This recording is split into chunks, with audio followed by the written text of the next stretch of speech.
Sun goes down, fades away. Lifeless fingers, red decay. Darkness comes, slow moving mist hides the land inside its fist. The riders come, sworn to obey, to chase the colors from the day.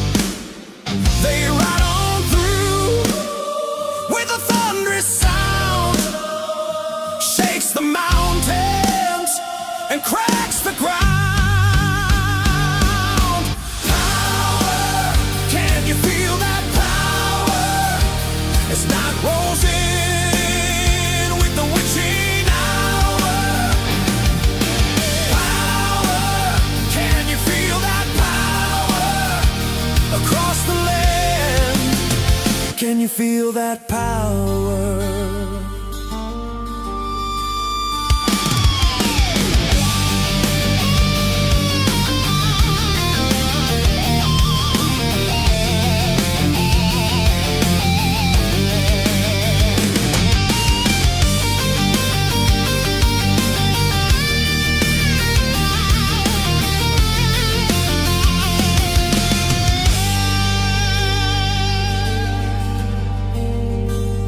Cold steel hearts, eyes like flame, etched in dust, forgotten names, echoed vows through shattered time, bound by blood and ancient signs.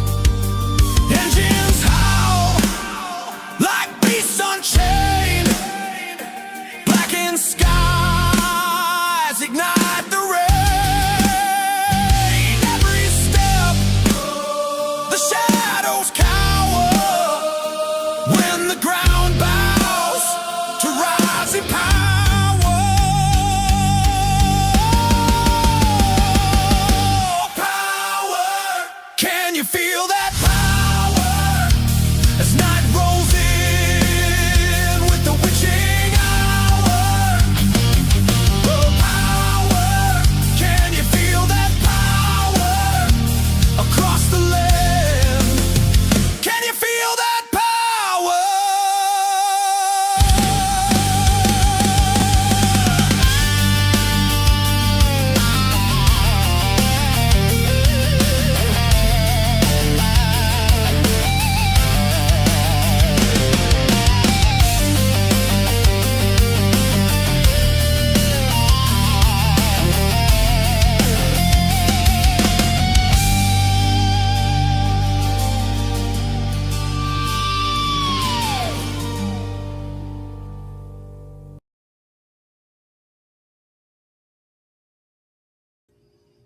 Now we have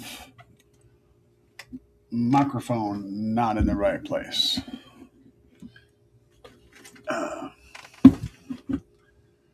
We're going to get our head out of our ass here in a second, because that's what we eventually do.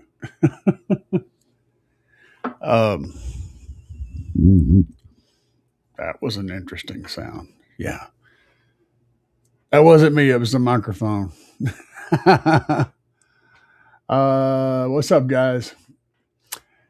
Jads Holloway says, "Good evening from Sedalia." Is that Mississippi or? Let's see here. See, Stu is in the house. What's up, Stu? Timmy Brelds. Timmy Brell. Let's see. Breldsford. Good evening, man. I'm sure I still managed to mispronounce that name, that last name. That's one of them good ones. Sounds kind of Irish. Stu. Missouri. Ah, well, yeah. They're closer. I don't even. Where the hell is Sedalia? I should know that. I probably do. See, it's what happens when you get old. Your brain's like, you know what? Screw your ideas. I got my own. Yeah, reality just kind of drifts out the window, and you know, you just latch on to whatever crazy shit comes flying by. Um, so I busted out my list of questions. I keep adding to this list.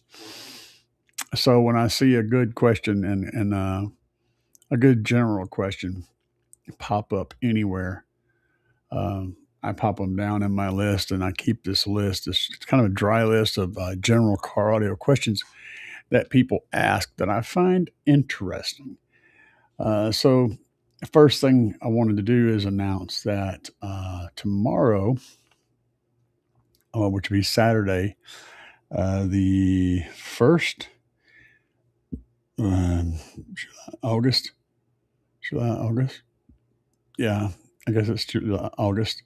The 1st is going to be Saturday and Sunday over really close to the Plaza Shopping Center, right out in front of this little pool hall there in that strip mall. We're going to have Saturday and Sunday. We're going to have a show with Bass Horse. So I'm going to be at both of those events. That's my plan anyway, unless there's too many people telling me to turn it down. In that case,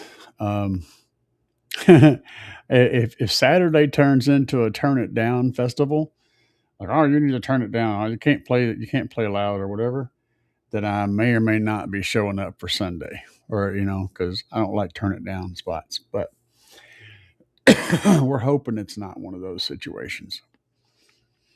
So we got that coming up, and then there's another show at Carmel Car Audio, and I forget exactly when it is. So you'll have to look that up. It's Midwest SPL show. I'll be at that one too. And then, of course, there's a couple of others, I think. And then, of course, I will be at the finals, which will be in Lebanon, Missouri. Used to be a big Harley Davidson dealership there, but yeah, Huffy. But there's not no more. I remember there's a jingle on the song, or a jingle on a commercial that went, "Take a run to Lebanon, Ozark Harley Davidson," and that song stuck in my head. And so whenever I'm trying to think of that town, I always think of that damn jingle. Anyway, uh, yeah, no kidding. So let's see here. What's going on here? Uh, Timmy, and yeah, Stu's like, sure. It was, man. Look, I'll do it. See if I can do it again.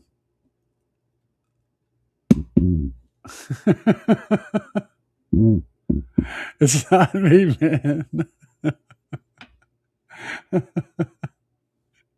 The mic is really, really tight.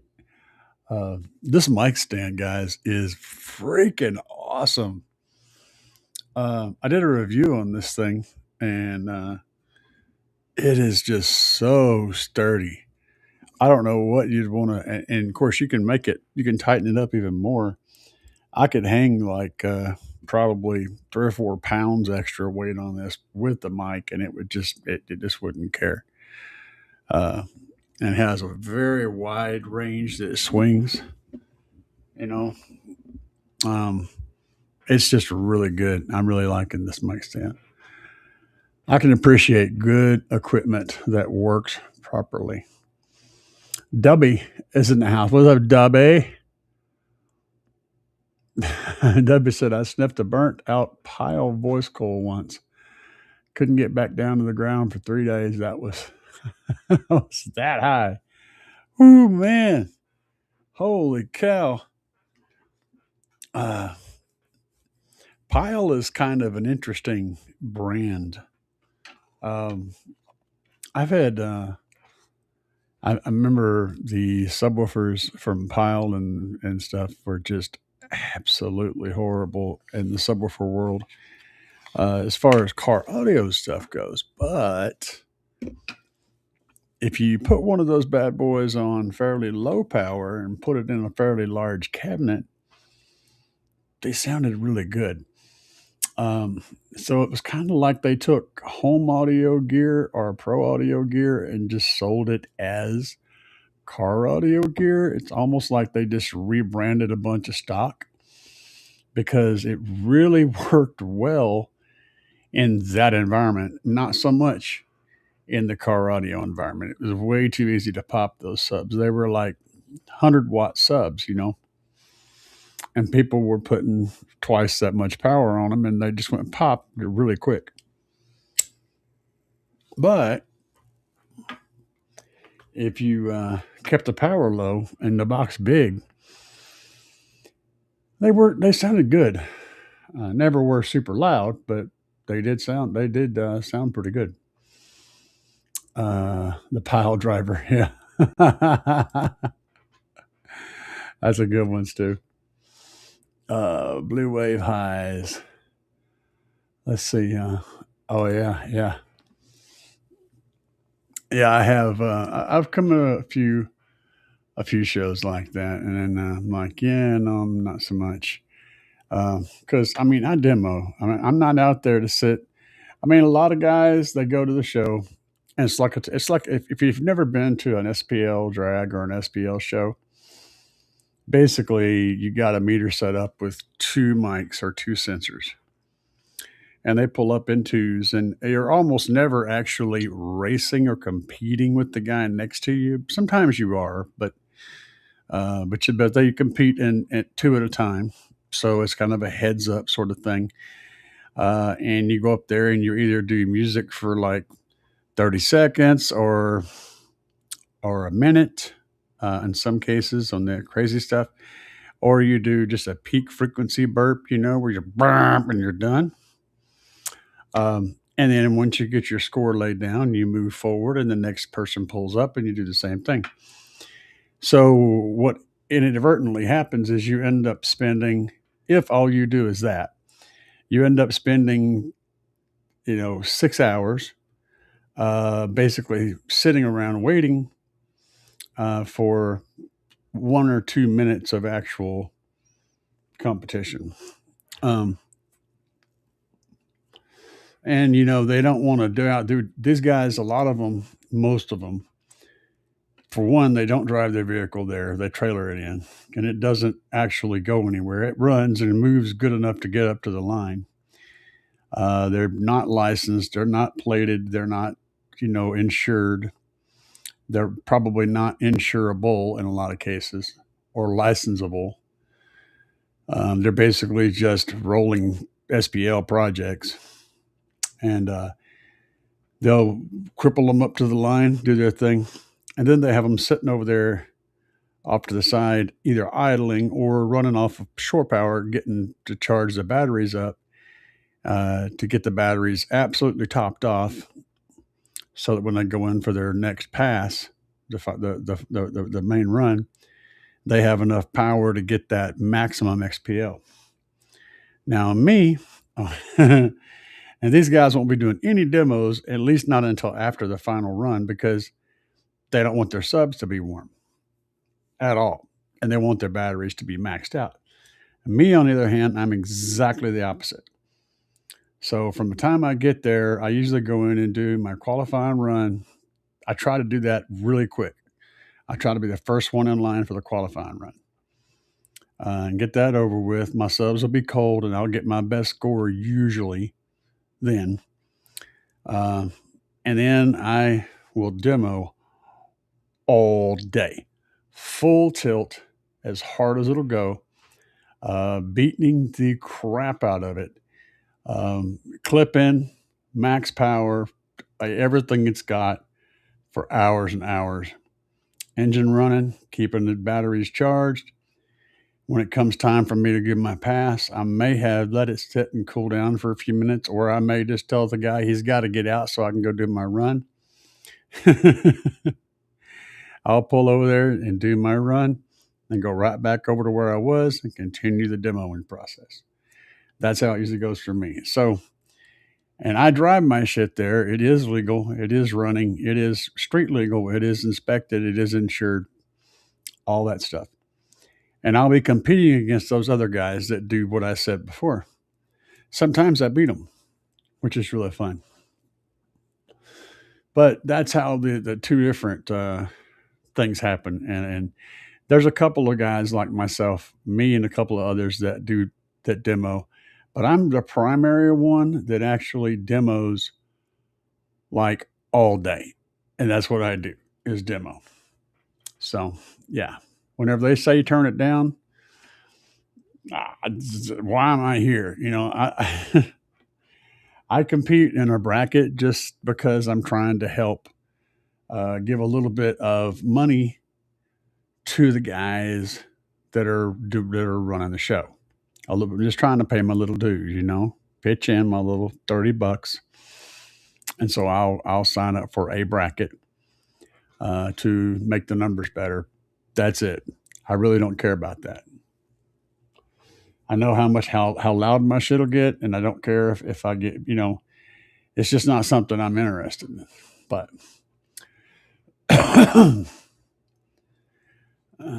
Stu said, I'm just hoping I can mow this weekend. Oh man. I have yeah, when we moved in here, there's this guy that was mowing. I saw him mowing his yard because we have this tiny amount of grass. It's like a tiny amount on the side of the driveway, and then down the side of the house, and then just a little bit behind the house. It's a tiny little chunk of grass. And I asked this guy, I said, how much would you charge me to mow that little tiny chunk of grass over there? And he looked at it and he's like, I don't know, man. He said, I'll just mow it for you for free. And I was like, well, okay. So he mows the shit for me for free. When he mows his grass, he comes and mows and he weed eats and everything. It's very cool.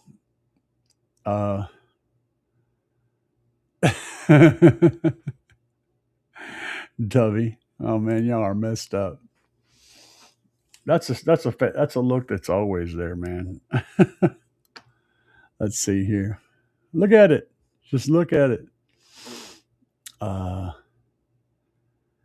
um. All right. All right. All right. All right. All right.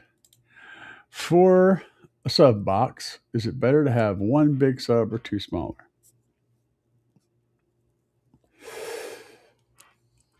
Provided you have the baffle area to do either one and the box airspace to do either one, a single sub is always going to be a cleaner and less difficult to get perfect sound than multiple subs. Now, it's like you're not really sacrificing anything noticeable by running multiple subs as long as they're all done properly. But if you can pick between the two and you get the same amount of cone area and or excursion all combined out of the single sub that you would out of the multiple subs, you're always going to have a cleaner overall sound out of the single sub.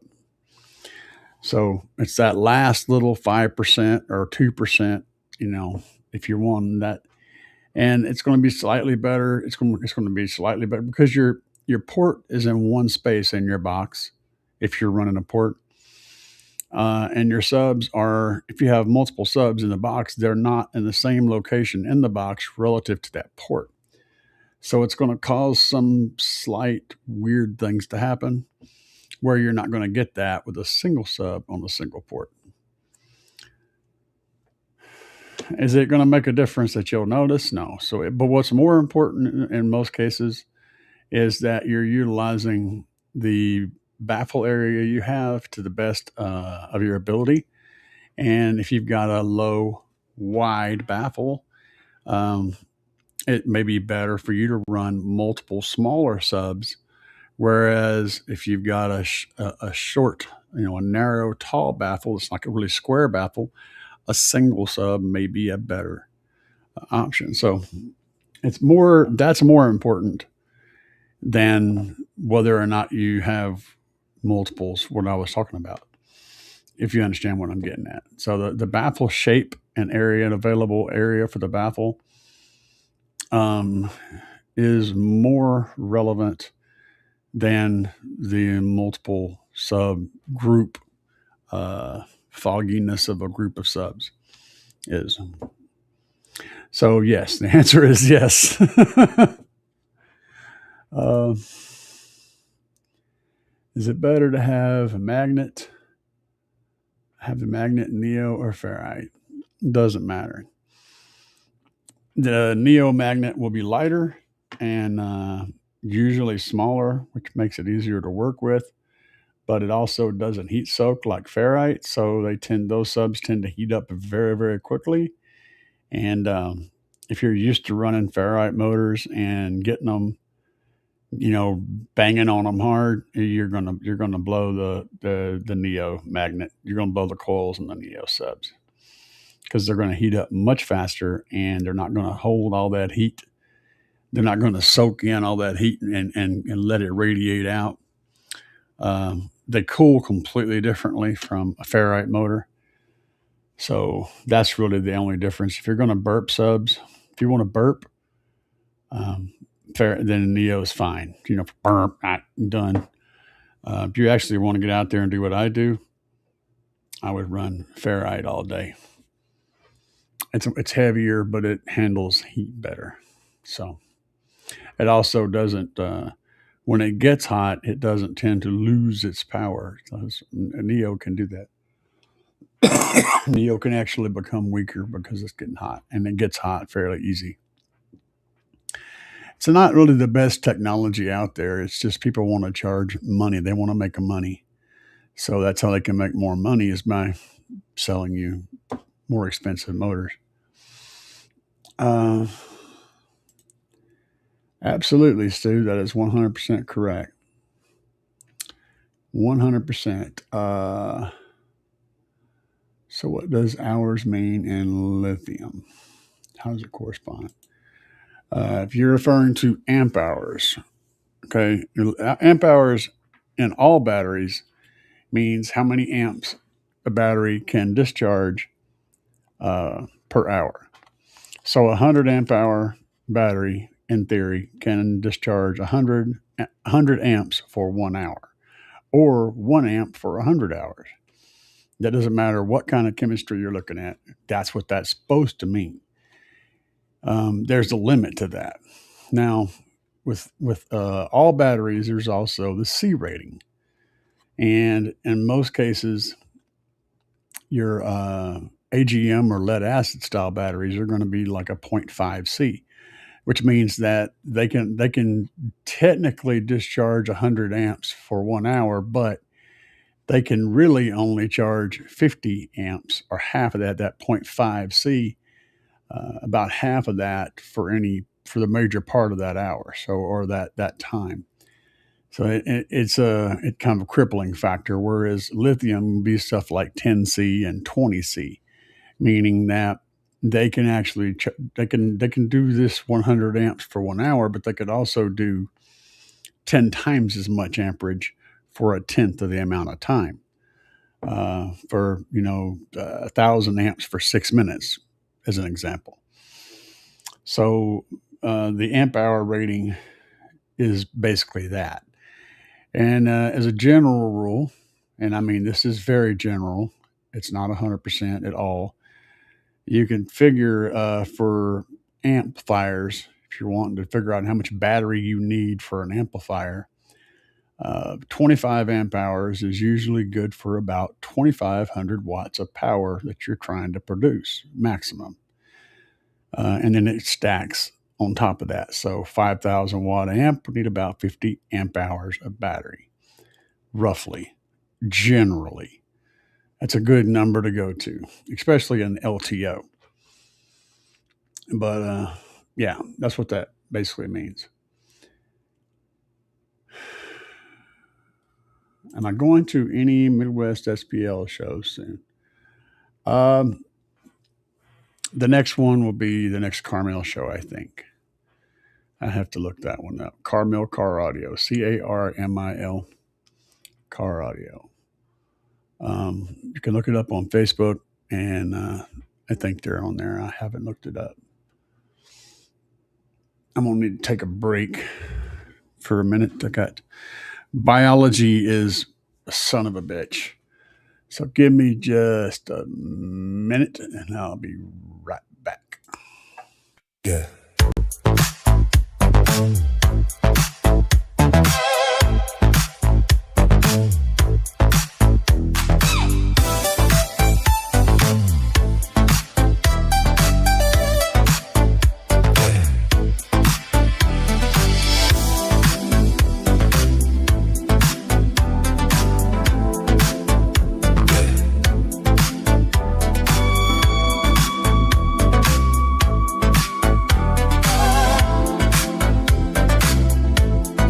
If you wanna move, then drop that low bass. If you wanna move, then drop that low bass. Low bass. Drop the low bass. Drop the low bass. Yeah. If you wanna be loud, lay it on the ground. I say loud, lay it on the ground. If you wanna drop it to the ground. If you All right, let's see here. Um, do. I think we covered that. It all depends on your power. And man, that amp hour thing is a pretty good general reference. 25 amp hours for 2,500 watts. When it comes to lithium, that's going to give you a good number to base your idea off of. And I've found that tends to work pretty damn good. And the reason is most lithium is 10C or better, meaning that at the lowest is 10C, and at 25 amp hours at 10C is 2,500 amps, which is right on the money for 2,500, or for I'm probably saying that all wrong. 250 amps. Is that right? Yeah, 250 amps, which is right on the money for 2,500 watts. And so, as you build the system up, just keep that amp hour rating in mind, and you'll be in pretty good shape. Be sure you don't have use good solid load connections, and avoid stuff like this. Don't use these things in there. Basically, you don't really want connections like this, where you just put a wire in here and put a bolt in it, tighten it down inside there. You know, the little worm drive screw thing and this hole. You want to avoid these as much as possible. You got to deal with them on the amplifier.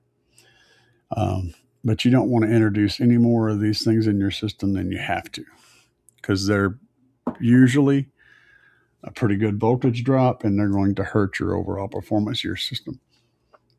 And they're going to introduce spots where you'll get corrosion and stuff too. And copper can corrode as well.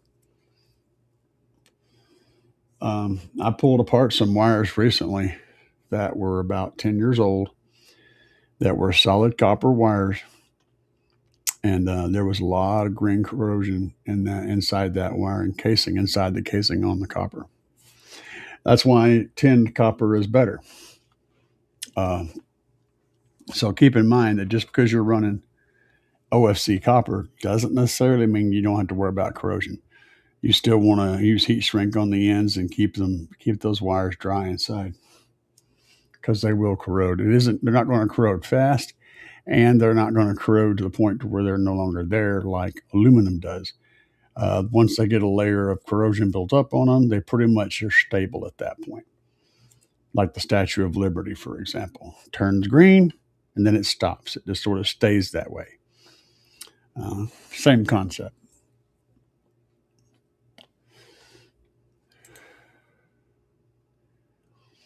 If I have small subs, can I set the higher?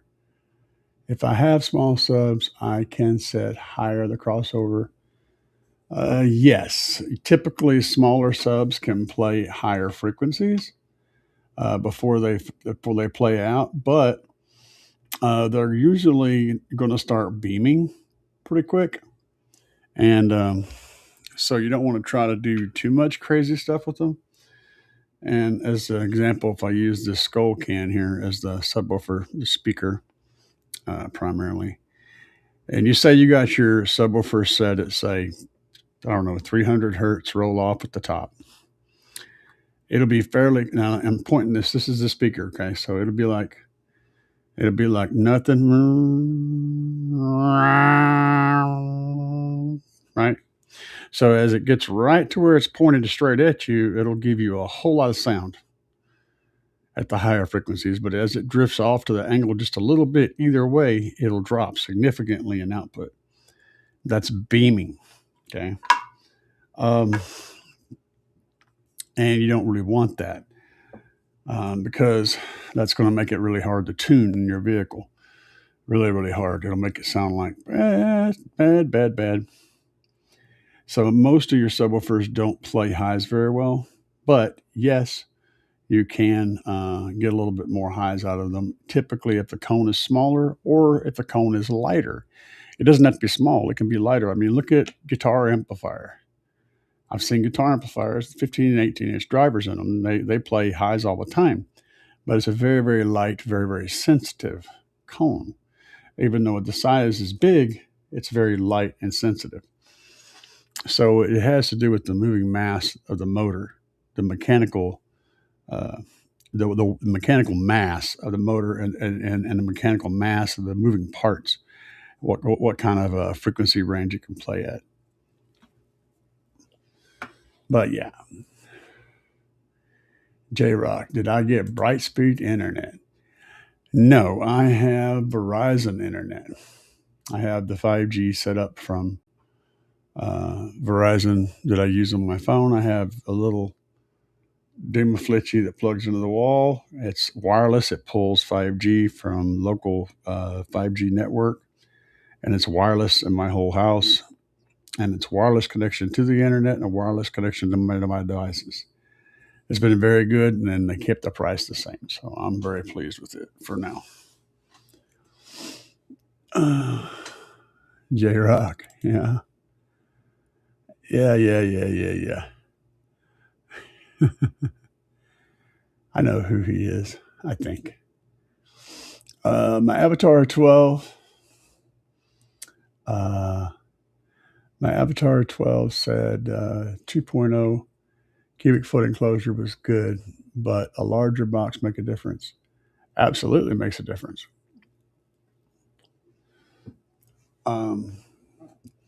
Just remember, if you put a subwoofer in a larger enclosure than it was designed for, your power handling is going to be reduced significantly. It's going to change everything about how the driver behaves. It's going to play lows better. It's going to play a lot lower, a lot stronger, but it's also going to mechanically handle less power. So you want to probably use a high pass filter on it, or a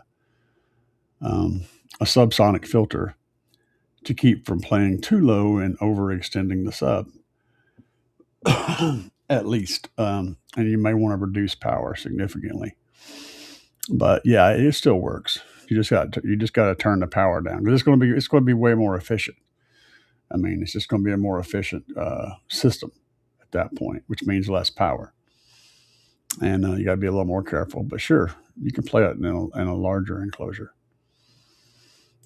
Um,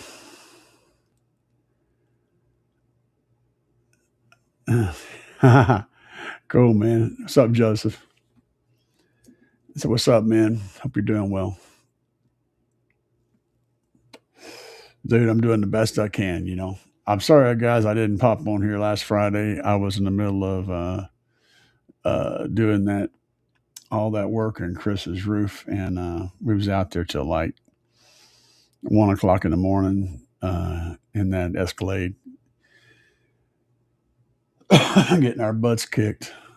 But we got the roof we got the roof in a state to where all we're doing now from this point on is mostly dress up work on it. But we've got a lot more stuff to do to connect to that. But we got the hard pain in the butt part done of that roof. That's cool. I'm glad you're here, bro. You and little man. Um, Hawk said if I am looking to get an amp for underrated 2500 watts,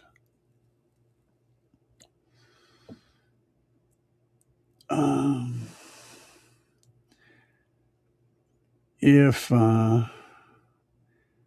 if it's me, okay, if it's me, you know, I can only advise myself in this stuff. But what I do is I would double that. So if you're looking in for a 2500 watt subwoofer amplifier, I would look for an amplifier that plays around 5K. Um, but that's my personal opinion of what I would do. I typically like to do 5K because it's going to, after impedance rise, it's going to be producing about that 2500 watts RMS. And I tend to get away with that math. That's what I've been doing for a while in the Tahoe. So just bear in mind that you're going to be pushing your equipment. You need to pay attention to what you're doing, you know. And it's kind of a do it at your own risk sort of thing because you're doubling the RMS power. But I've been getting away with it as long as you make your box on the smaller side. So you want to, if it says it's the box is good at say 2.5 to 3 cubic feet, then you'd build your box to that 2.5 mark. That way, you know, you're giving it some good solid control. Maybe even a little tad under that. So, and yeah, you can get away with it. That's what I would do. That's just what I've been doing. But yeah. What's your thoughts on FI audio? I don't really have any. Sundown or FI budget subs like Slapz aren't really my thing. I've seen what Sundown can do. Yeah, I have too. I've seen lots of what Sundown can do. I've beaten a lot of Sundown builds that were very similar with my Slapz gear. If I was picking between I honestly either one. You know, you're just kind of overpaying for the same stuff. A lot of the guys that are running Sundown full bridge amps are like, you know, I'm like, yeah, well, you paid this amount for your Sundown full bridge amps, and I paid this amount for my Slapz amps, and if you take the covers off of them, they look a lot alike, except for the fact that the Slapz amps actually have some better components in them than the Sundown full bridge amps. So just paint whatever words you want on there, and or you can pay, you know, twice the price for a different word to be on there. But it's up to you. Um, I'm all about making power and not trying to spend money that I don't want to spend. But I get it, you know. If you want it to say a certain thing, then get that. I'm just past it, man. I got past it a while back, and I started testing equipment and really pushing stuff, and testing different equipment out. I've totally got past brand names. Brand names are something I don't even care about anymore. Um,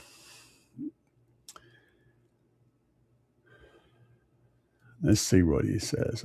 Base word, a 118H Slapz Smackdown V2 versus 4 DTXE hybrids on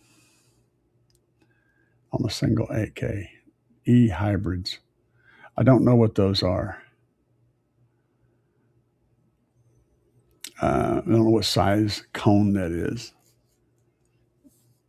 I would need to know more information on those. If you're trying to give me which one would I pick, but I would almost right off the bat go with the Slapz 18, depending on if you're talking about 415s or something, then no, or 412s, maybe not even against 410s, but something smaller than that, yeah, it would eat them up. I really like the 18.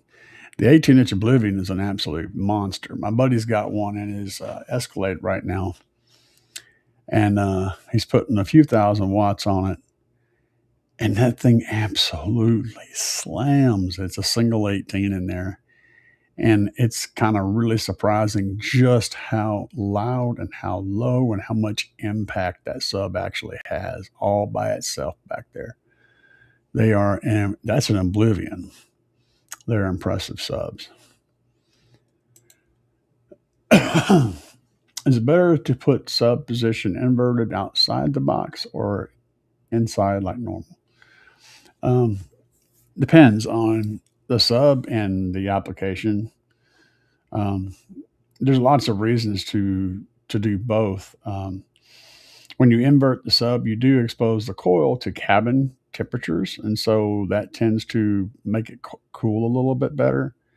You got your AC kicking or whatever going to keep your body cool, and that means the voice coil's stuck out there in the area where you're getting the AC. It's going to get that AC too, help to cool. Probably be less temperature around it than having it heat soaking inside an enclosure. You also gain a little bit of airspace in the box. Usually, depending on the sub, anything anywhere from 0.10 to 0.25 cubic feet, depending on which sub it is. You're going from little to big. So it can add a little bit of cubic space. It can also let you have clearance. If you've got a box that's fairly thin, the magnet's going to collide, but you got room above the baffle. It can give you that option too. It can let you not have wiring running inside the box, so you don't have to worry about that. It can make sliding a sub in to replace it easier and pulling it because you can just grab the magnet structure and pick the sub up instead of having to dig your fingers under the flange and pick it up out of the hole. There's a lot of good reasons to run inverted. But some of the bad things are certain subs can have some motor noise that you can hear when the motor is on the outside, but you can't hear when it's turned in. So a lot of SQ guys don't want to run them that way because of those motor noises that they're hearing, those coil noises and the airflow through the vents and all that stuff making noises. Just the sound of air getting pushed past, mechanical parts. But a lot of SQ guys run them that way anyhow. It just depends on the sub. But that's kind of the stuff that I would consider. So,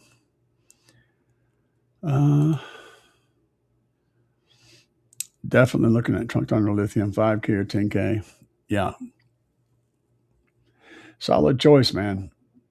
I run a single 12 system, but I want to be absolute most out of the sub. Yep. I don't know what kind of power you've got, but man, there ain't getting your battery well above anything that you could possibly need in your system is a huge upgrade. I mean, it's huge. I'm running two of the trunked under Lithium 10Ks in my car, and I'm running them on a 5K amplifier, and not having to worry about voltage ever is such a big thing. And it makes the whole system just so much more reliable and so much more consistent. Um, so yeah, that's 100% good idea. It might take a while to get them, but he gets in shipments. Just stay in touch with him. He'll let you know when they're coming in. So he gets a shipment in, he builds, he sells, and it's just things take time. So good things to come to those who wait. Yep, heat shrink always, absolutely. I want to keep the wires protected. I like using marine grade heat shrink, and the stuff that I use is this cheap stuff. It's kind of fascinating because it's definitely not the most expensive um, heat shrink out there. I get these little packages that have 10 lugs in a package for like $6 or $7, $8, something like that. It comes with 10 lugs and it comes with 5 red heat shrinks and 5 black heat shrinks. They're cut. I buy these boxes, these little boxes of these. And that heat shrink is really thick, has a really thick amount of glue in it, and it's very, very good protection. Whenever you heat shrink it up, it creates a really good thick, heavy duty shield around those wires, and the glue melts and gets all in there. It does a fine job, and I haven't been able to beat the price or the functionality of that stuff. So yeah, I'm a big fan. Uh, Fi's top or ZV7 GP Audio Undertaker version 2. Yeah, that thing's an absolute monster. Um, for the money, if you want something that's absolutely ginormous, that Undertaker is actually probably the best buy of all of them. If you want an absolute beast of a subwoofer and you're willing to pay whatever it takes to get to that, it's actually better than a lot of stuff that's far more expensive than it is. It's a really well engineered, well designed sub. I know a lot of guys that have the option to run whatever they want. That's what they run because it's pretty phenomenal. The topic for tonight, man, is just questions. That's what it always is with me. I answer questions to the best of my ability and hang out with you guys. That's pretty much it. I try to get to everybody's question. All right. How can I know where to set the subsonic? I usually do it by ear, but you can, if you don't have an ear for it and you don't want to take a chance on slapping your coil against your backing plate,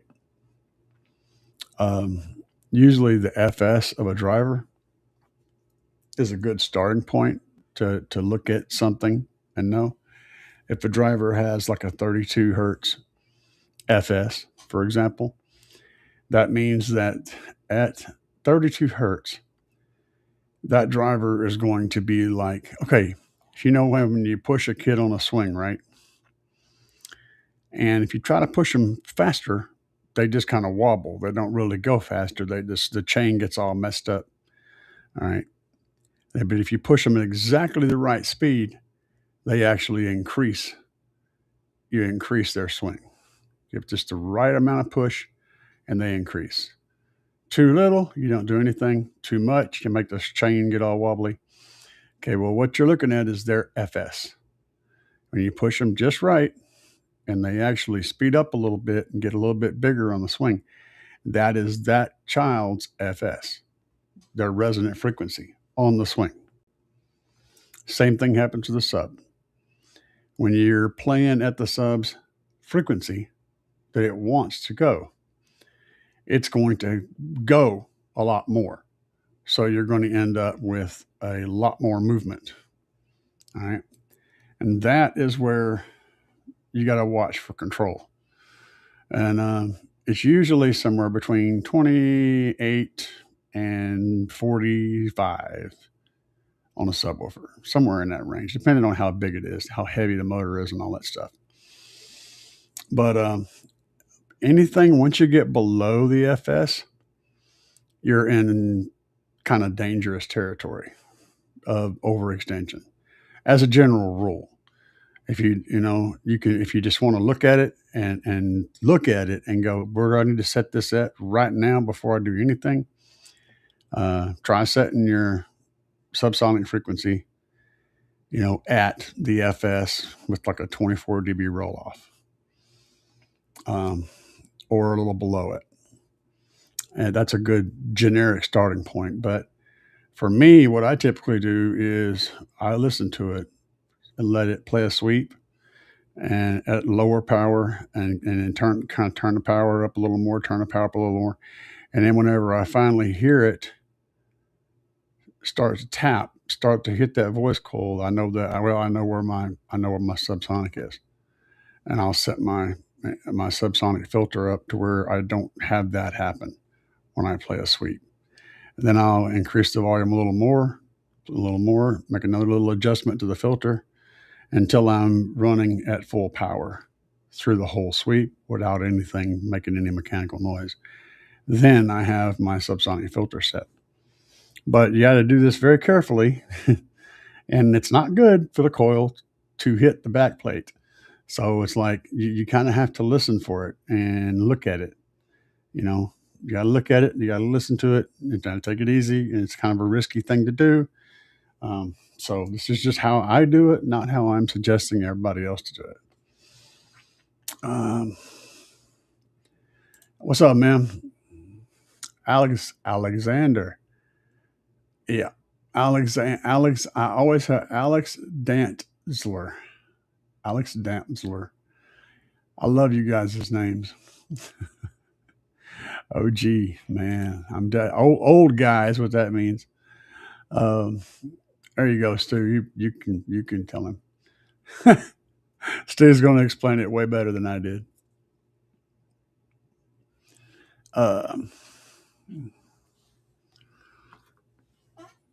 Yeah, compliance. Yep, there you go. What he said. 118 or 412s. Okay. 412s is going to outperform a single 18, given they're both in proper boxes. And yeah, pretty much across the board. There's just way more cone area on 412s versus 118. If we're talking about something like 4.8s or something, yeah, I would go with the 18. 410s, personally, I'd probably still go with the 18, but 410s would actually, the right 10s, similar 10s, would outperform the 18. 412s would definitely will. But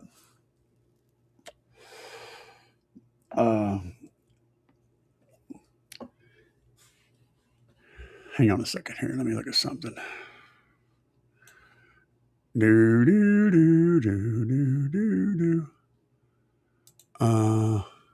Make sure I don't speak before I know, because I can always screw up.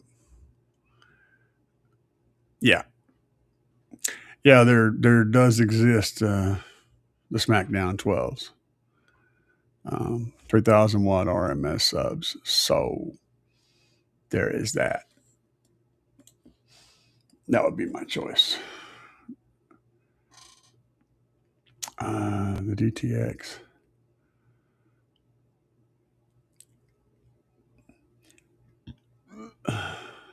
Probably good subs, though. That'd be a close comparison. If you've already got the subs, then yeah. But if not, the SmackDown 12s are $469 a piece and handle 3,000 watts RMS. And they're going to be very comparable. I'm not sure what the price is on what you're looking at, but that's, there you go.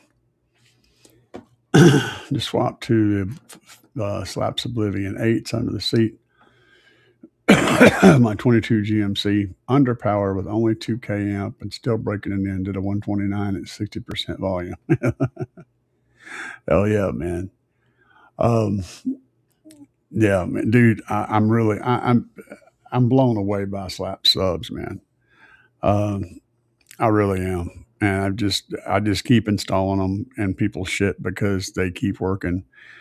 Got buddies that have come to me that have blown subs and blown subs and blown subs, and I'm like, dude, and then they come in, they pick up some Oblivions and put them in there, and they just run them forever. Same thing with the Slapz amplifiers. They just go and go and go and go. They keep working. It speaks for the equipment speaks for itself. I don't have to sell it. I'll just listen to it, hear what I do, and see what I do with it every day. And you're like, okay, shit, man, I need to get on that, because it does the thing. That's all I can tell you is it does the thing. It does it repeatedly, reliably, over and over again, even with me torturing the crap out of it like I do. So, I don't know. Have you ever removed the mid and tweet from a three-way? If so, how did you use them? As a mid bass driver. So if you remove the mid and tweet, you're left with the mid bass. Oh, from a three-way 6x9. Sure, you could use them as a little woofer. You could use them in a bass cannon. In fact, some of the earliest bass cannons used two 6x9s mounted in a isobaric configuration. They were mounted face to face with about an inch of spacer between them. One was wired out of phase so that they doubled the motor strength. And then they used that in a small tubular enclosure with a port, and it absolutely hit like a truck. And they were just 6x9s. That was a pretty common thing to use in the early bass cannons, was the 6x9 drivers mounted isobaric. So yeah, you can do some stuff with them. GA said, what brand of smokes? Cheap, man. I'm a cheap bastard. So 24/7. I don't know. My wife buys them. They're cheap. Let's see here. Maybe taking the subs out tomorrow, since I will have, this is Joseph, have a little man with me to help with lifting them out. Hell yeah. That's awesome, dude. That's awesome. I love it when you guys work together. That's always cool. Robert says, what class of amp for tweeters? I run class D on everything. There was a time when, in the early 2000s, where mids and highs amps, the class D mids and highs amps, were not all that clean. They were less than perfect. And so a lot of people that grew up in that age had trouble with them, and they only ran class A, B, and shit for their mids and highs. And those people are still around. They're old like me, and they never made the shift, even though the amplifiers got far, far better.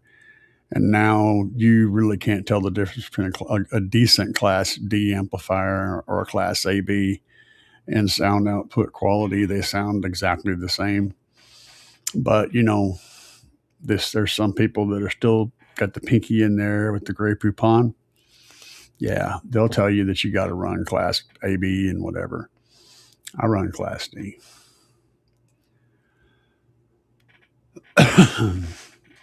All right. I'll answer that question here in a second. I do need to take another little break. Again, I have biology that's kind of broken. So give me a minute and I'll be right back. And that's a very good question, and I will answer that question for you. Yeah.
back. So I wanted to cover this. This is a very interesting question.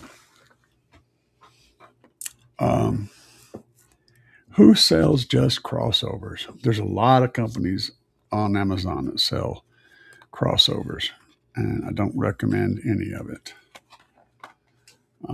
Not one single one of them. Crossover networks, unless they are fully adjustable, are basically not going to work right with any other driver besides the one they were designed to work with. They're going to sound like hot shit for pretty much anything else. And there's a bunch of reasons for that. But first of all, the ohm load. If the crossover network is designed to work with a 4 ohm driver and you put a 6 ohm speaker on it, it's going to completely change the frequency range that it does on there, completely change it, so forth and so on. All those things those variables are going to happen.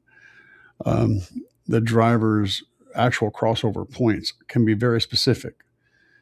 Like a driver may work well crossed over at 3,000 hertz with a 24 dB roll off. And if you cross it over at 3,000 hertz with a 12 dB roll off, you may get a bunch of garbage in it. This keeps going forever. So can you buy a set of crossovers off Amazon? Yes. But you're not going to be happy with the results you get out of them. And I've tried to mix up crossovers with other stuff. It never works. It never, ever works. A passive crossover network can work extremely well for the drivers it's designed for. And it will work very well for that. It does lose some heat. You do lose some power in the crossover, of course. You lose control, but it is a very good mix. It's going to give you a very, very good mix for those drivers that it was designed to work with. If you try to use any other drivers with it, you're almost always going to get hot garbage. So while they do exist, I don't recommend you buy any of them.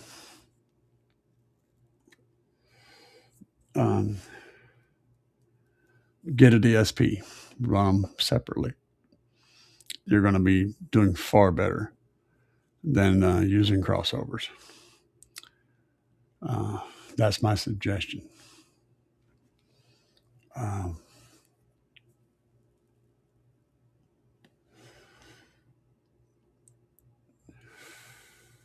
Yeah, there you go.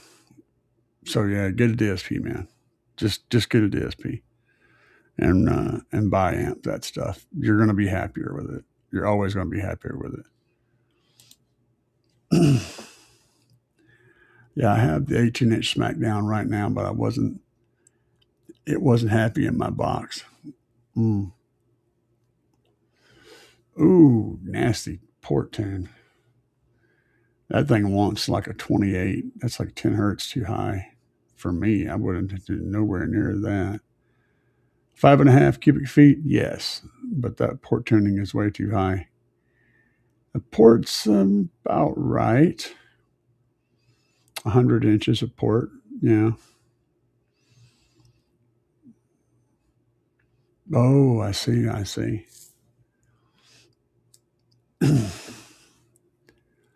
So you took out a coil. 46 hertz. That's awful high. That'll get hot. That's the thing about playing hard on a sub is when you play high notes, there's not moving very much. Or if you're playing at port tuning, it's not moving very much. And if it's not moving very much, it's not moving very much air over the coil, and you're going to heat that sucker up really quick. So if you notice, I'm almost always playing off a port tune whenever I'm doing demos. And all the time, actually. I'm playing off port tune whenever I'm doing runs. I don't even play at port tune when I'm doing runs. I play at port, and if you do have a port tune, I like it to be pretty low, so I'm still getting some air movement over my coil. Those things can actually, one little thing can actually really cause a lot of problems. In this case, he had everything pretty well right, but that high port tune and did give him some good, decent numbers. 150 at 46 hertz is a nice number, but it also generated a ton of heat on that coil. And also, Alan doesn't recommend an 8K, single 8K on the 18-inch SmackDown sub. He recommends a 5K on that sub. So you're going past the power recommendation for it. So he was pushing it a little hard with a bit too high of a tuning. So that's kind of probably why you ended up there. That's my personal opinion. But it is what it is. This is the world we live in, and this is the games we play. So you knew that going into it. Joseph said, "4 SmackDown 15 flat wall or a 6.5." A 6.5 order? A 6.5 order. What the hell is a 6.5 order?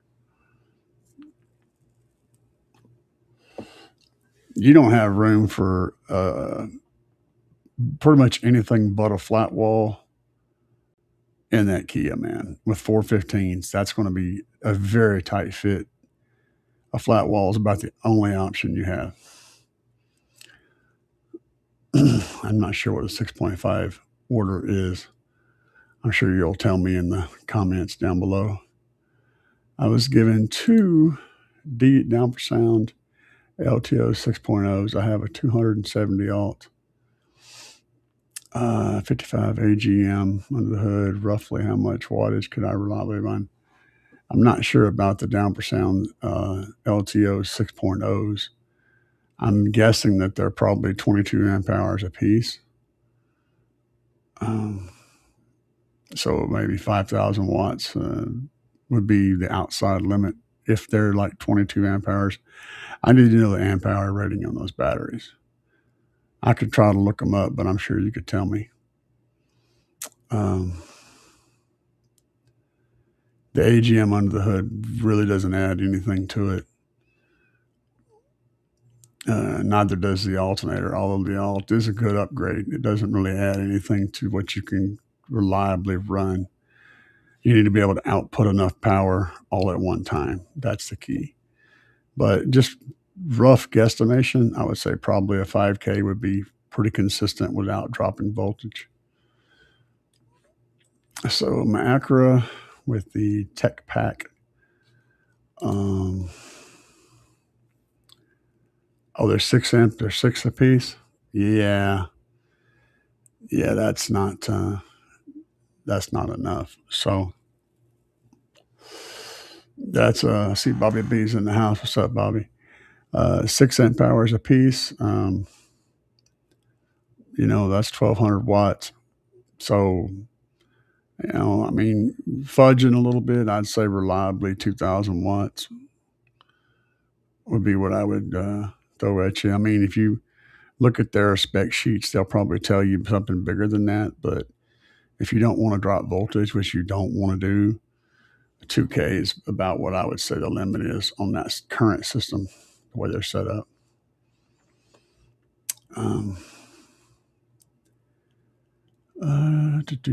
Oh yeah. So my Acura with the Tech Pack can only run certain amps. How does a DSP help versus plug and play? I want to run the DB Arnold 6.5s for the punch and focal highs for the clarity.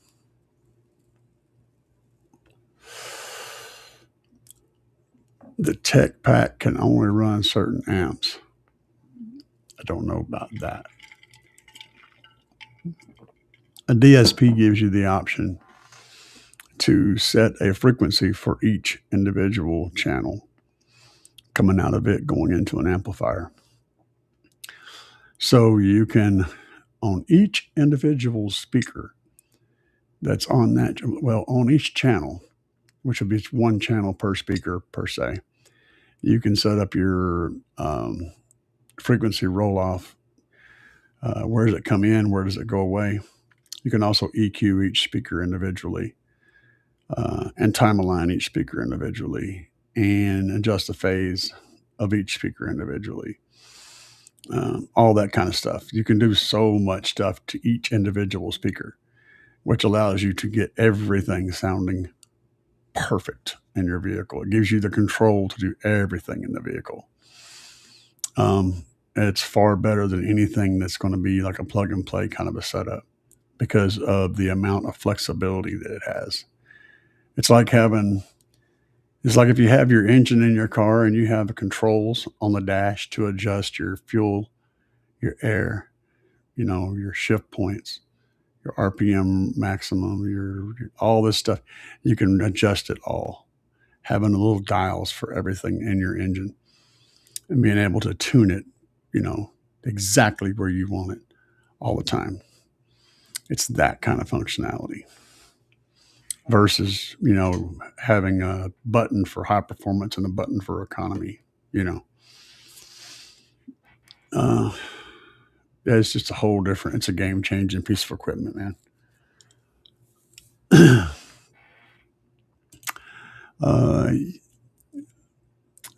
Derek Morton says, yeah, I play under tuning in fine. My coils don't heat up as fast. Yeah, exactly. So I have some tricks whenever I'm demoing for hours and hours. I'll play a lot of stuff at around 35, 36, 37 hertz because that's where my loudest SPL is in my vehicle. And then if I notice my coils are warming up, I'll switch to some like 32 hertz, 33 hertz stuff, or 28, 29, and just do a couple of really windy low demos to bring the coils, to keep the coils from getting too hot. But I'll keep playing. It keeps going and going and going and going. And my port is tuned at like 24 hertz. So I'm hardly ever play anything at my port tuning. It's usually well above my port tuning in my vehicle. But that's just how I bid it. And if I play at my port tuning, which is a low, I usually don't play full power. I can, but I usually don't. And my shit will hit about 125 degrees Fahrenheit at the dust caps, and then it won't get any hotter than that. It'll just stay right there.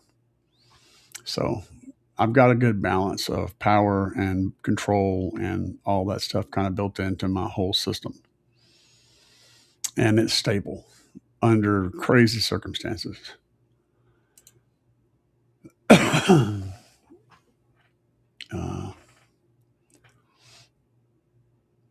So I'm looking at a plug and play Audison 6-channel that makes good power, but it's close to $1,000. Yeah, I'm not running the speaker, so why would I do that? Why would that be better than a DSP? No, it would not be better. You're just buying a name. If you want something in there that says Audison, that's great. If somebody's going to give you one, that's great too. But as far as functionality goes, hell no, man. You buy equipment like that because you want the name brand. If you want performance, it's not going to get you anywhere special. If you're trying to do SQ setup, which sounds like you probably are, running two of the little Slapz Mini 4s for $200 total, and then adding a B2 DSP, a 6.8 or the was it the 1012, the new one. That's going to give you so much more control and so much more ability to get the sound you're looking for.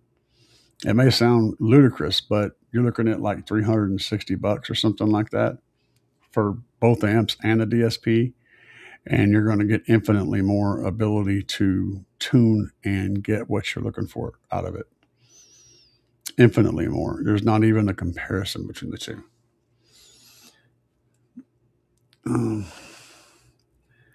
What's up, Bobby? Let's see here. Okay, so like a sixth order. This is done with the 6.5. Like a sixth order, but the two subs inside the chamber and two subs on the outside, still sharing the same bottom chamber. Oh, okay. Yeah, that sounds like a funky loading situation. I get it though. I understand what you're doing there. That sounds crazy. Sounds like it's going to load weird.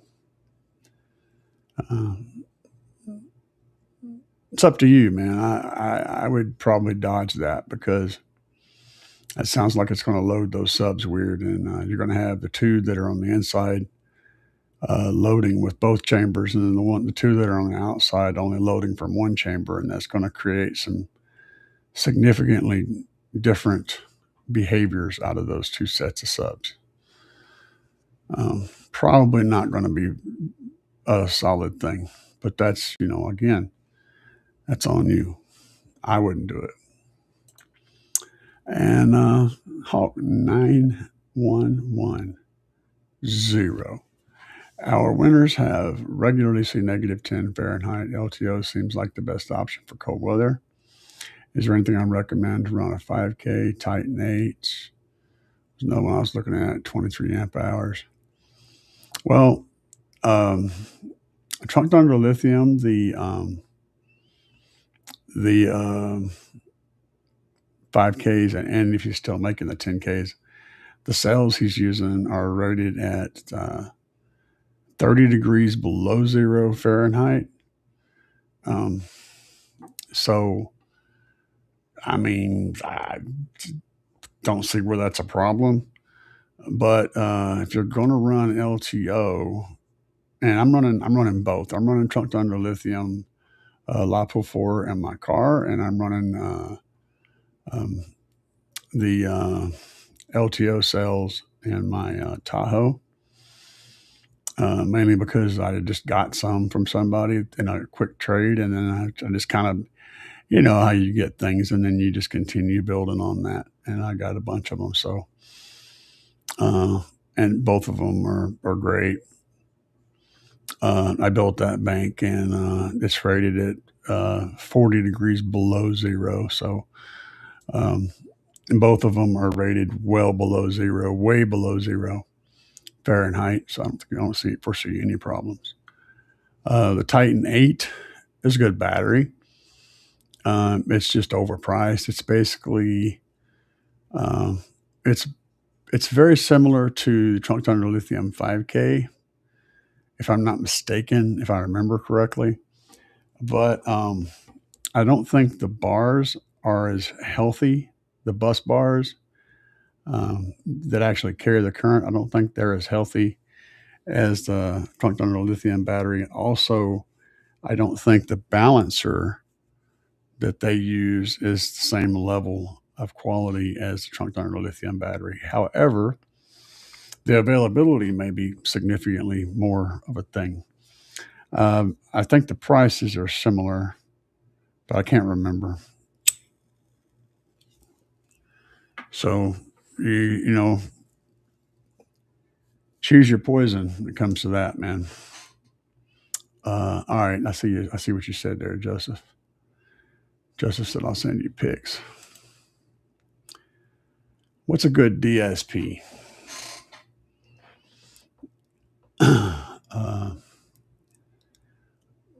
Yeah, man. Hang on a second. Let me pull this out of the way real quick.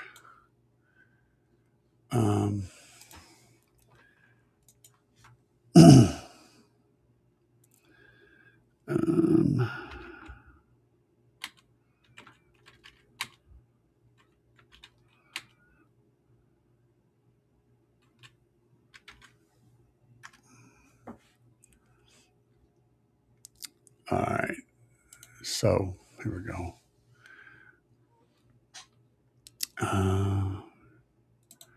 Let's see if I can switch to this other scene.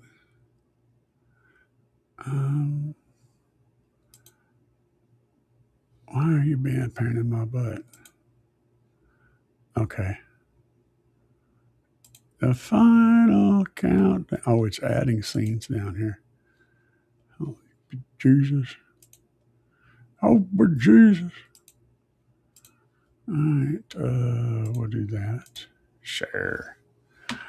So this is the 610, okay, from B2 Audio. This is what I'm running in my car.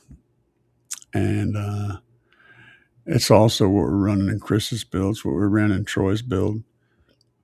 And there's a few others out there too. It has been dead nuts reliable. And, well, you see the price.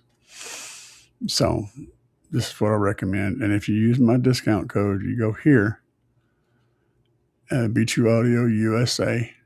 That's important. You'll notice it says USA because it won't be on the B2 Audio page. Or you can go to Big Jeff, either one.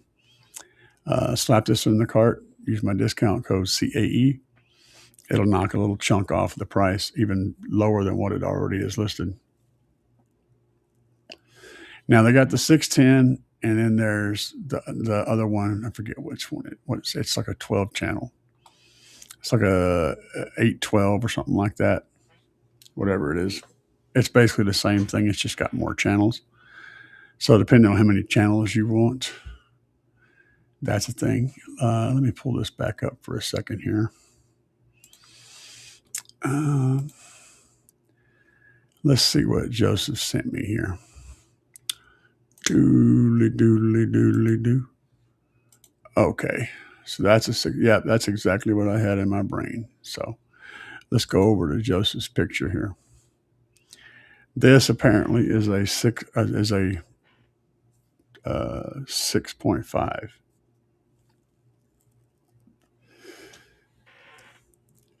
Yeah, that's going to create. So these subs here are going to load from the chamber here and from this chamber here. And these subs are only going to load from the bottom chamber. And that is where the problem is. They're not going to load the same. And you're going to get different behavior from these versus these. I mean, I don't know how good it's going to sound. I mean, you probably heard it. But also, his port is teeny tiny for this setup. That's going to be one seriously noisy port. That port's going to make a lot of noise. I would like the smallest port I can even close to recommend for an 18-inch sub is like 36 to 38 inches. And I'm generally pushed more towards 100 inches per sub. And so that port looks like maybe an 8-inch port, which is tiny. Now it is flared, but tiny. Yeah. And even if you take this whole space down here and that looks like a 10-inch port hole cut out maybe. If you take that hole and you made it a 10-inch port, a single 10-inch port in here, you're still about half of what you should. This setup should have two 10-inch flared ports. That would be close to 200 square inches. One would be, if it's flared and it's clean and it's really nice and and you're just wanting to make SPL, one would be okay. But for anything besides, burping and shit, you will run two. So yeah, you would basically, yeah, this is a mess. I mean, it's cool and I'd love to hear how it sounds, but I wouldn't anticipate it sounding right without hearing it. Now I could be wrong. I hope I am, but Anyway, I'm sure you will. Oh, it's 415s, he said. Uh, oh, okay. Okay. So there's a bigger port. Gotcha. Interesting build, though. I mean, I do find it interesting. And I like experimentation as much as anybody else. Um, so, would a DSP allow me to run an amp to the front doors, another amp to the rear doors, and the deck plus? Yes, a DSP will allow you to run as many amplifiers as you want, and you can control up to however many output channels there are. You can even have multiple input channels. So, like if your stereo already has, say, a front right and left, and then a rear right and left, and a sub, you could output all 5 of those channels to that DSP that I showed you. And you could pick up a signal from any one of those 5 channels and send it to any one of the 10 channels outputting. So you could make all 10 channels output off of, say, the subwoofer channel. Or you can make the front left speaker output from the sub channel and the front right speaker output. You can mix it up however you want to. You could do 2 tweeters, 2 mids, and then 2 woofers, and then 2 mid bass drivers below that, and then 2 subwoofers, whatever you want to do. You can mix it up however you want to. So you can take any channel that's coming in and then output it to any other channel. And then you can take that signal and manipulate it in any way you want to. So it's the ultimate problem solver. So yes, the answer is going to be yes. Any question you have in that regard, the answer is going to be yes. For Stanton, 8K. Okay. That sounds about the right amount of power. 415s on 1.8K. That should slam pretty hard. I just don't know about that box design, but I would love to hear it though.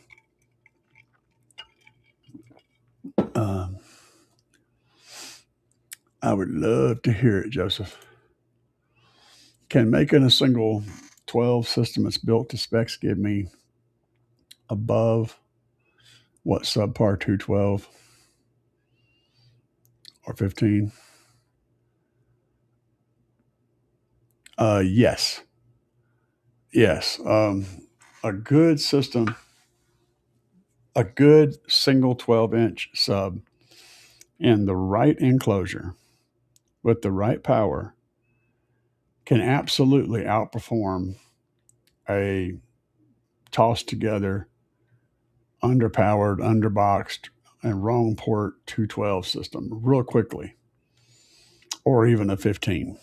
Really, it's all about the box, man. If you got the right box and the right power and the right scenario going in the vehicle, you're going to get way more output from that driver than you will putting many drivers in the wrong box. And it's going to sound better. It's going to play a wider range. It's going to play the lows better. It's just going to be an altogether better experience.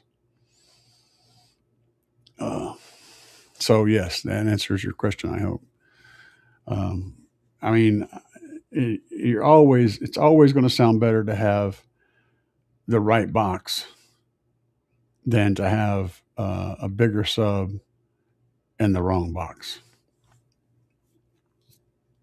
For sure. It's going to give you a whole lot more of what you're looking for. I'm looking forward to it, man.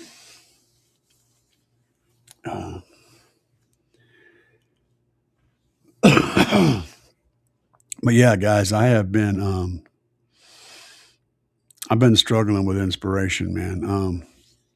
I keep walking out to the garage and like I just need to go do something, right? And I just stand around, look stupid for a while, and I walk back in the house. I'm having the hardest time. Sometimes it's rough keeping my creative juices flowing. So if you guys have any ideas for me, I would love to see them in the comments. Hawk said, what's the amp hour rating in the Trunk Thunder 5K? Hang on a second. I don't know. Things change from time to time, and so I have to look them up.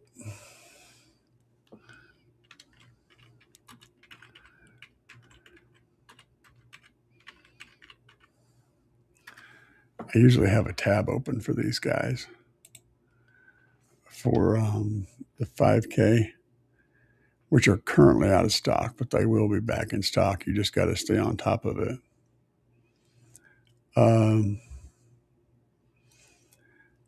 I think I know, but I don't like spitting it out without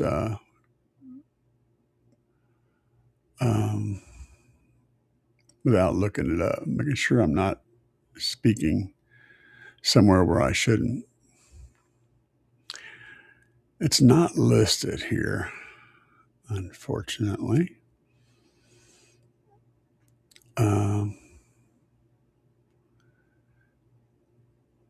But I want to say that the 5K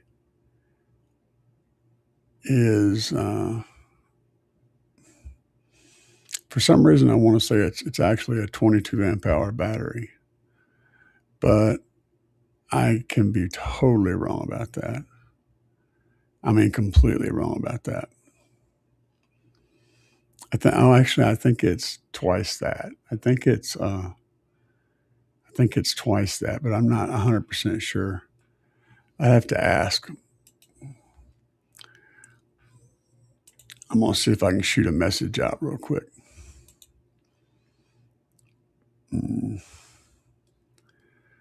Give me a second.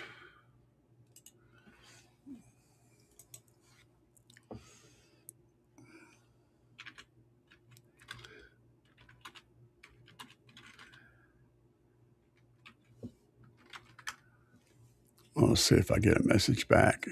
It's possible. When will Chris be able to be up and playing? He's playing right now on a single sub. He's a single sub scrub right now. But as far as the big build finished, sometime this year, I don't know when yet. Finances are his thing. Got to wait for the money to come in.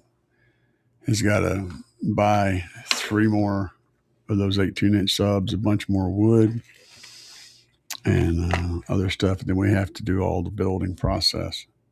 So it's just a matter of, I have no freaking idea. As soon as he comes up with the money, we'll get to work on it. Going here, go one out.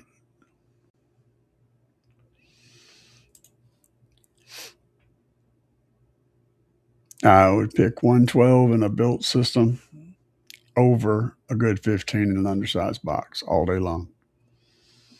Yeah. 115 in an undersized box is not going to do what you want. A single 12 in a box that's appropriate for it is going to play lower and play loud lower than a 15 in an undersized box. Now, a 15 in a severely undersized box will still play loud at a higher frequency. If you want to burp at 70 hertz and get real loud, they can do that just fine. But if you try to play anything with any lows to it, it's just going to fall apart. And who wants to drive around playing 70 hertz real loud, man? What the hell's wrong with these people? So yeah, I'd rather have the 12.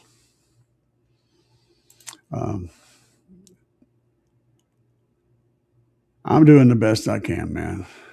Every day is every day.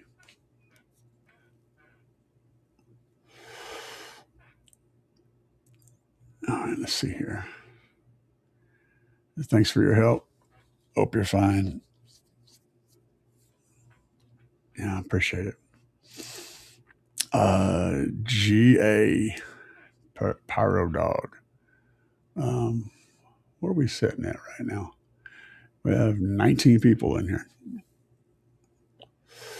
GA Pyro Dog. Thoughts of JS alternators. I wanted to go make man, but caught a deal on JS. JS is fine, man. I'll be looking. I'll be more concerned about the support for your specific alternator. Like, do they make adapters for your vehicle and the accessories that you need for your vehicle?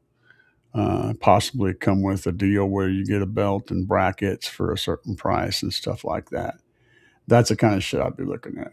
The name brand of doesn't really matter. It's more about the package that you get for the price you get, and the equipment, all the other stuff besides just the alternator. You know, that kind of stuff is what I'd be checking into. So yeah, Macman tends to have a pretty wide selection of shit in that regard, whereas JS may have it, may not. I don't know. It just depends on what you're looking for.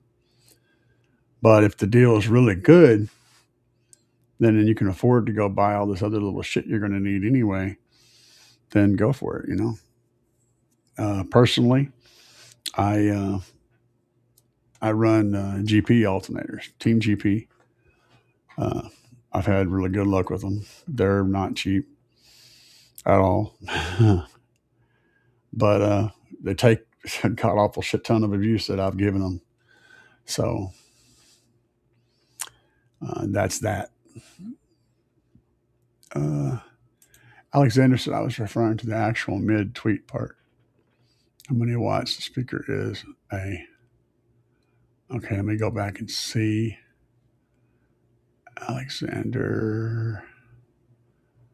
Let me go back and see where this other part of this question was.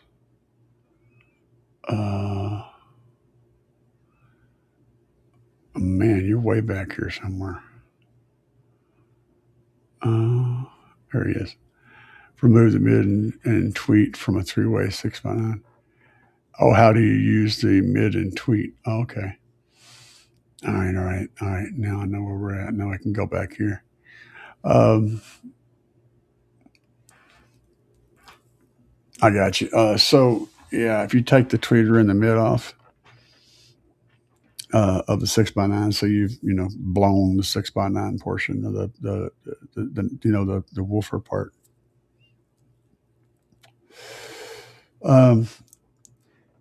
Typically, for those little mids and tweeters, you're typically looking at something like 15 or 20 watts is all that you want to send to them. And if it's got a capacitor guarding the tweeter and probably has a capacitor guarding the mid, you can send, what the hell? My team leader's sending me a message. You can send, what the shit? My brain's turned off.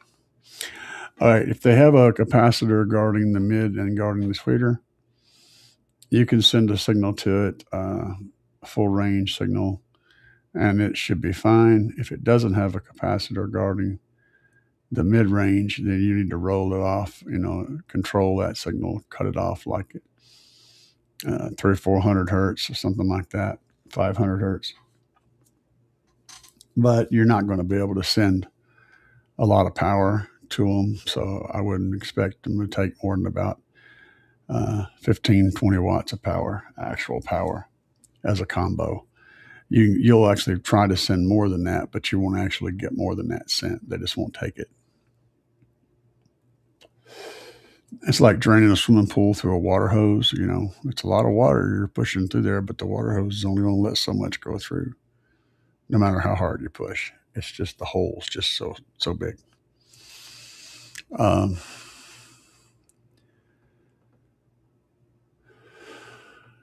Yeah, you could always glue together brackets and stuff and mount them, use them. Fun project stuff. PSI as a brand. Yeah, PSI has a great subwoofers. They've been building Recons for ever and ever and ever. So I would be totally happy with using a PSI subwoofer. I don't know about the prices compared to, any of that stuff, but I'd have to look into it. Oh, I see. She's trying to get me to. She's trying to get me to buy a shirt, I think. Uh, our team president's a crazy person. Um, let's see here.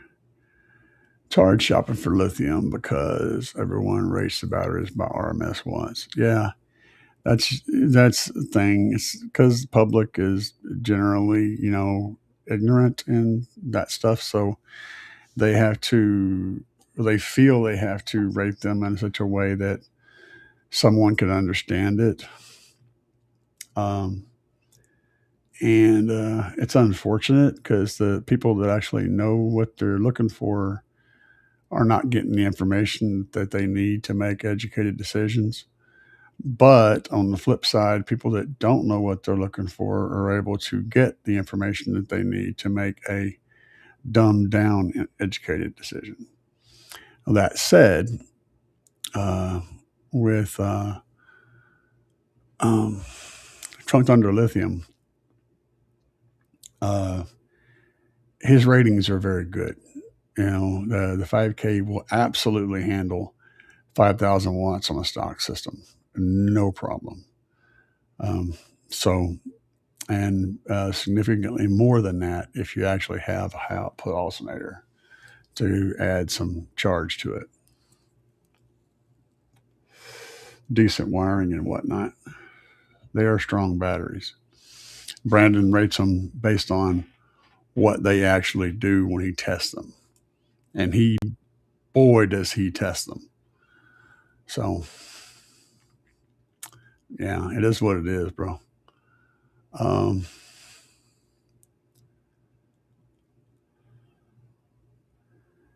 yeah, see, I don't buy that at all. It says it can handle 5K with a high output alternator. Yeah, I don't buy that. I don't like those ratings. That's why I said, man, I mean, you could do it. And here's the thing: you go and you buy the batteries, you hook them up, you do the thing, put the amplifiers on there, and then your voltage goes, "No," and you're like, "What happened?" I told you what happened. They just don't do what they say they will. You know, it is what it is, man. It looks cool sitting back there with the labels and the logos and the name and all that stuff, but it just don't do what it says it will do. And then, it is what it is, man. I finally got the chance to catch a live. Best score, best machine I ever got. And what frequency? Just curious. Um, my loudest official score is a 156.8 at 37 hertz on the glass. That's a legal competition score on the window. Um, and I could do about a 155 or so at like 30 hertz. I can do a 150 plus at like 20 hertz. I have a really wide range, but 37 is my peak right at the moment. Really appreciate your channel. I'm probably capable of hitting a 57. I did say 56.8, right? Because I have 156.8 from my max. I'm probably capable of hitting a 157 if I do all the little stuff like move my seat around and adjust everything just right and rev the engine up. But that's my highest recorded number so far. I work overnight in your old live streams and get through my work night. Cool, man. Plus the knowledge. I appreciate it, brother. I do my best. Um, and yeah, man, I used to work nights. I worked nights. I worked, and one of my last, besides driving a big truck, which I did for like 13 years, I worked at a plastic factory. I worked overnight shift at a plastic factory. I used to listen to the radio, cranked at full volume, Could barely hear it over the machines running. I worked at two different places. One was Diversified Plastics, and one was Accurate Plastics. Accurate Plastics made shit like this, this kind of stuff. This hard plastic, like you find tool handles and knobs and things like that. And Diversified made more stuff that was like foam, like coolers and panels that go inside of cars and behind like in the Saturn and those black that styrofoam stuff that's black. It's really really tough and squishy. And then of course regular blown styrofoam kind of stuff. Anyway, I worked at both of those places. Two cool jobs. They were literally sitting side by side in the parking lot. But yeah. Let's see here. Infinity. 3 ways, 100 watts, RMS. That's the speakers, yeah. Yeah. Like I said, I wouldn't put no more than, 10 to 20 watts on them. How much RMS can I run before needing to upgrade electrical? I don't know what you have to start with, bro.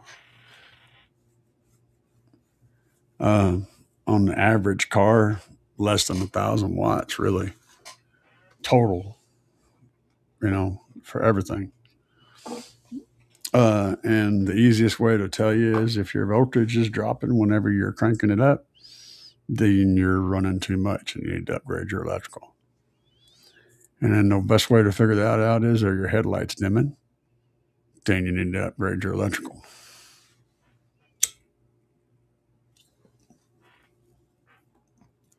If you're pulling more power than your system can actively support, and it causes your voltage to drop and makes your headlights dim, then your electrical system is insufficient for what you're trying to do with it.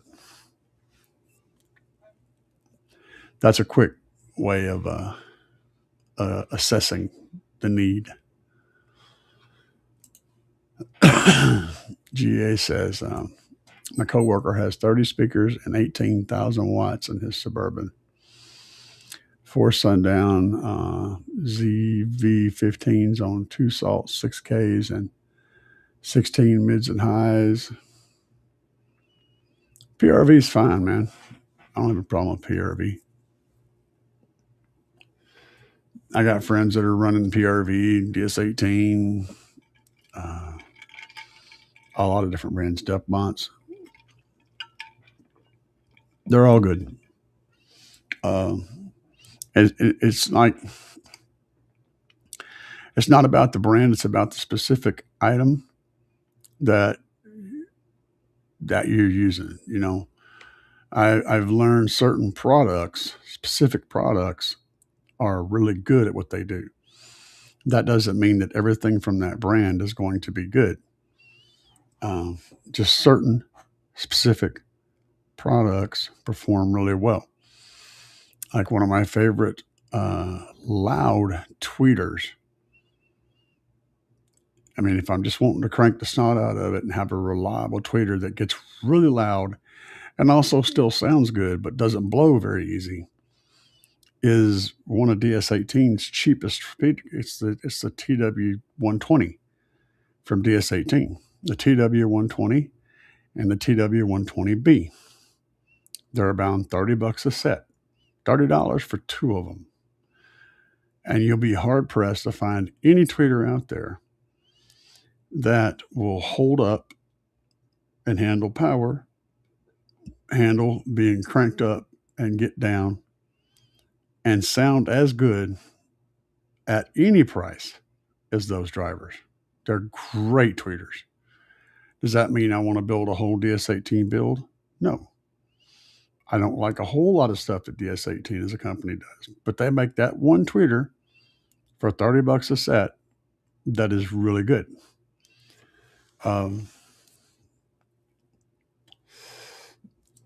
And I am someone who has the worst luck with blow-in tweeters.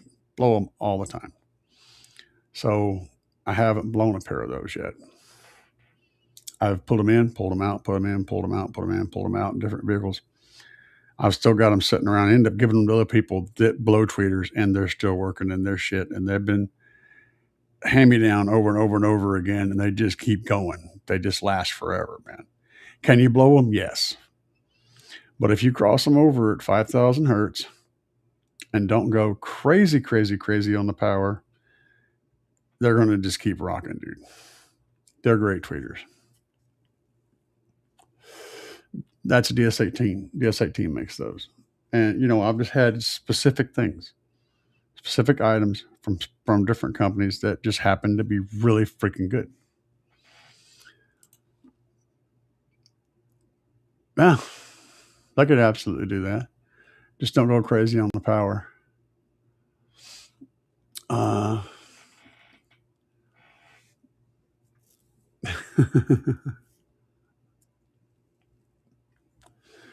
And he's talking about the DS18 tweeters. I don't know which ones you had.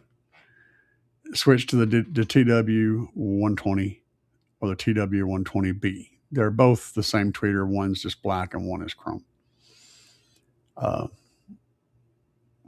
And what probably happens is, what you probably did though, is you probably got, let me look at this and see what base blockers don't necessarily do anything. Your base blockers may be blocking a frequency that's way too low for those tweeters. That's why DSP is important. So you can set the frequency up and you're not relying on an unknown capacitor, an unknown value capacitor, and the interaction of an unknown value capacitor working with that specific tweeter and giving you some random cutoff point that's way too low for the tweeter and will blow it. Whereas that same capacitor on the other tweeter actually gives you a more suitable cutoff frequency and it doesn't blow. That's more likely the case. However, having said that, the 120s, that's what I go with. Germany said he had the TW120s that blew. I said you can blow them. Doing something the wrong way will get you there every time. And like I said, I'm blow tweeters all the time. I know all about it. I do stupid shit constantly. So if I pick on you about doing something wrong, it's not because I think I'm better than you. It's because I've done the same stupid shit. So I'm just telling you about what I've done and how you can prevent it from happening in the future. You mentioned base blockers, right? And I'm referring to this comment. You mentioned base blockers. Okay, a base blocker is a capacitor, and a capacitor will give you a certain roll off on frequency, but it's based off of the ohm load, this very specific ohm load of the tweeter or the speaker it's going to. So if that speaker has a slightly different ohm load than what that base blocker was designed to block at, or if the frequency that it's the combination of the ohm load and the capacitor, if that frequency is too low, then your tweeter is going to be receiving a frequency that's way too low, and it's going to get hot and or mechanically break. That's why a DSP is your friend, because you can literally limit the signal and you're not relying on a mechanical device to limit it for you in an unknown function. And that can help prevent those problems. So get a DSP. That's, I mean, they're not expensive. They're like 140, 150 bucks. And it's a game changer. You really need that in your life. It doesn't matter whether you're doing a big bass build or whether you're doing an SQ build or whether you're goofing around in your bedroom. A DSP is absolutely essential for modern audio. It just gives you so much control that you don't get otherwise. and you need to set those tweeters up to a 5K roll off and not. You probably had them, most likely. Probably had them playing at like 1,000 hertz or less, and they will take it for a little while, but they won't take it forever. They will blow. And base blockers are just a real generic version of a capacitor. It's just a capacitor, is all it is. But you don't know where the roll off is, and it's usually designed to cut the base down on something like a 6.5 or something like that, to keep subwoofer frequencies from going to a 6.5. So you were sending substantial amounts of lows to those tweeters, most likely, if I had to guess. Low bay doubt. I have 1994 Skyline GTSD. I have a tar amps 4x400. When I Google it, it gives me different answers. Oh boy, yeah. The Big 3 upgrade out of sub, but I am not dimming. If you're not dimming and you're cranking the snot out of it and your headlights aren't dimming at all, then you're fine. That's really a telltale sign. If you don't notice your headlights drop at all when the bass hits, then you're probably fine. The best way, of course, is to watch your voltage and see what it does, especially at the amplifier. So crank your shit up, and at nighttime, have your headlights on so that for the extra draw. Crank your shit up, get back there with a voltmeter, put voltmeter leads on your amplifier terminals to where you can see exactly what the voltage is at the amplifier, and use a voltmeter specifically because it'll be fast enough to actually read the drops when they happen. It won't just show you a real slow refresh rate like a lot of the little meter gauges that you buy. You need something that can quickly change, and watch it and see if it's dropping. If it's dropping anything below, your charging voltage. Well, if it's dropping below like 12 volts, anything below 12 volts, then you're leaving power on the table, basically. And for an AGM setup, the AGM is only going to start supporting it at about 12.5 volts. So if it drops anything below 12 volts, then you're leaving power on the table. If not, then you're fine. Let's see here. My coworkers has a hum in his system. Oh boy, it's a noisy system.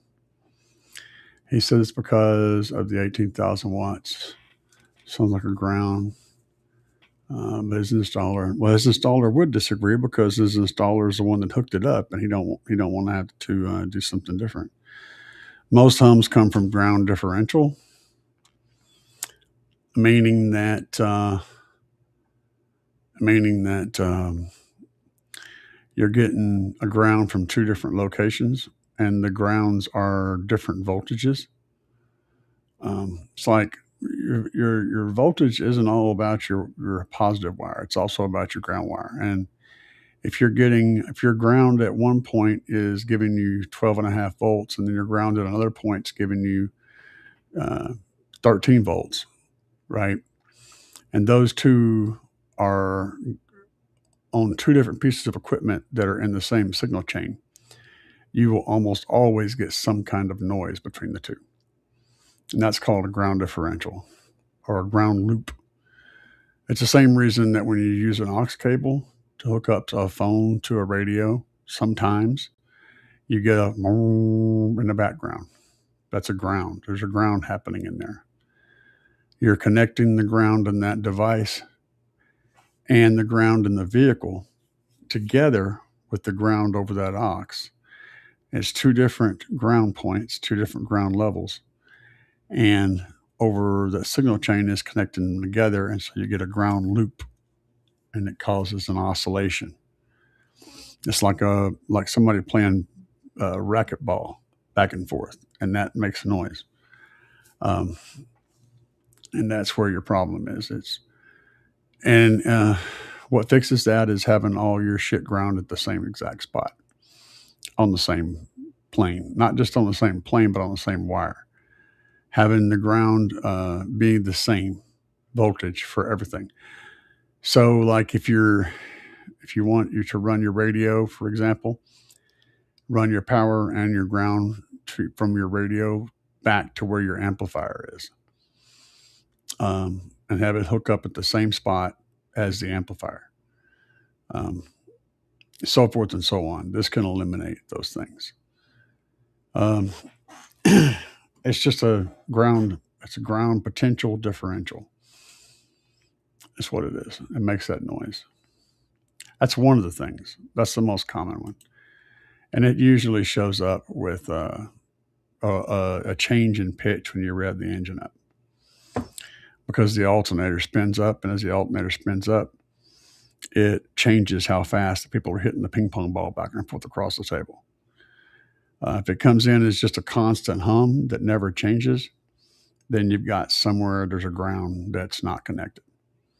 You can fix that by adding a ground wire from your RCA to the chassis of your radio. That usually fixes that problem.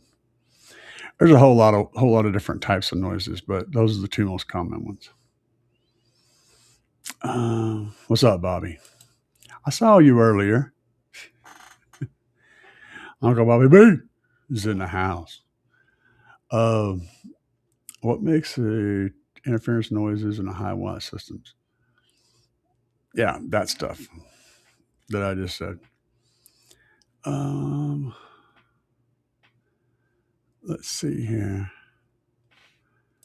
Yep, that's what I was just saying. That's the ground loop differential.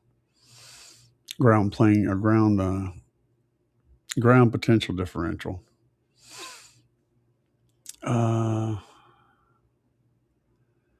Let's see what else we have here. I don't have a DSP. I already mentioned that. Gotcha, man. What is a great curve for equalizing the DSP? Now that depends on the car, man, but I can give you a starting point.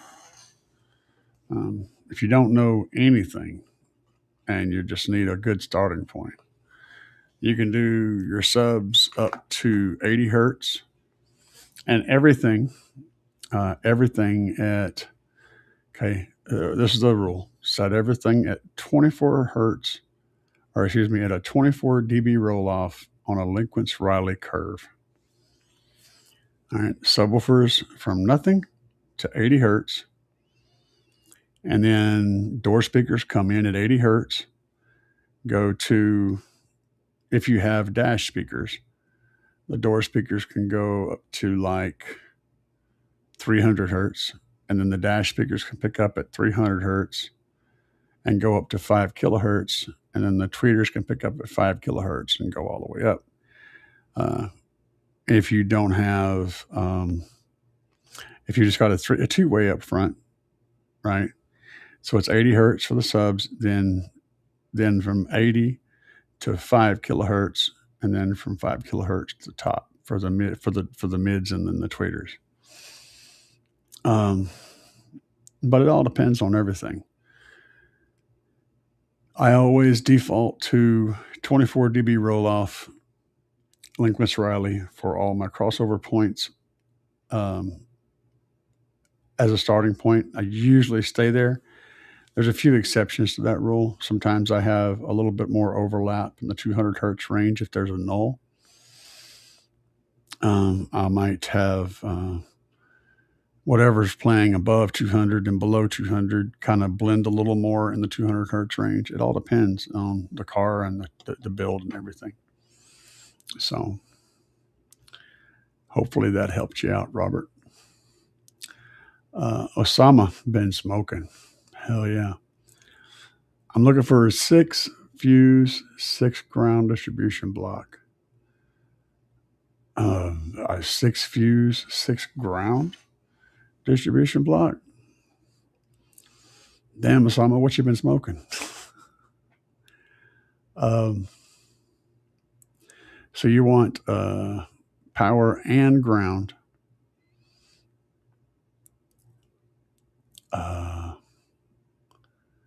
a power and ground distribution block. And I don't know how big it needs to be because that makes a big difference. I mean, you're not going to find very many things that are one thing that do both of those jobs that are very big. All right. You can find lots of stuff that can do both of those jobs at 25 amps and 30 amps. But if you're trying to pull, 300 amps through it, most of the stuff that you're going to find that's that big that do both of those jobs is going to be stuff from like Steve Meade shit. And so, yeah, that's a very interesting spot to be in. And it gets expensive.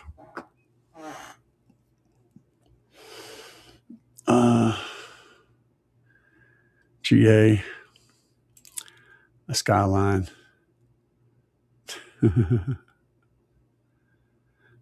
From Japanese car classics. Hell yeah.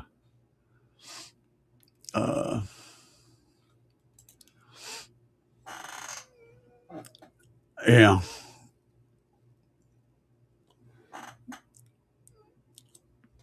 Enjoying your car audio 911 videos. It's got me more interested in the way the sound is inside the car.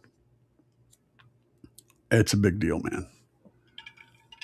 There's infinite stuff to learn in this shit, dude. It goes and goes forever. You never stop learning.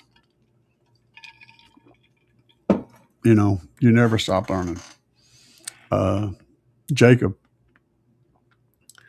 designs all the subwoofers for Sundown. One of the best subwoofer designers on the planet. And he's learning every single day. Every day. I was talking to him the other day, and he was telling me about some crazy freaking field theory that he had just figured out. He talks about all kinds of crazy shit. The man's nuts. But the point is, he learns every day. The best out there learn every single day. So it's nothing new. We all make mistakes. The Skyline stock alt is only about 80 amps. You won't be able to do that much in the car without upgrading electrical. Put you in the same boat as me and my hybrid. Well, like I said, if the headlights ain't dimming and your voltage is staying up, it's doing what you're asking it to do. Whether or not your amplifiers are making their rated power and blah, blah, blah, blah, blah, all that stuff comes into play. But if your system, the way it's set up, right, isn't causing your voltage to drop at full tilt boogie, then the electrical is capable of keeping up with what you are currently doing in the car. That I can tell you.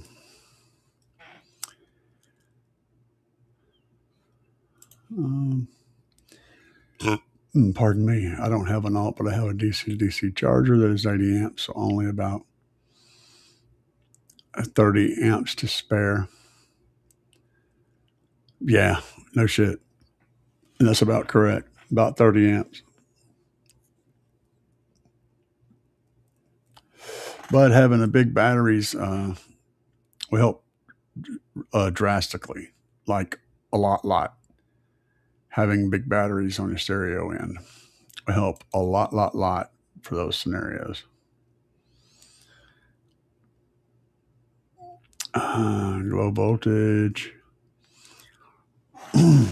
Running to stick with the stick battery, stock battery.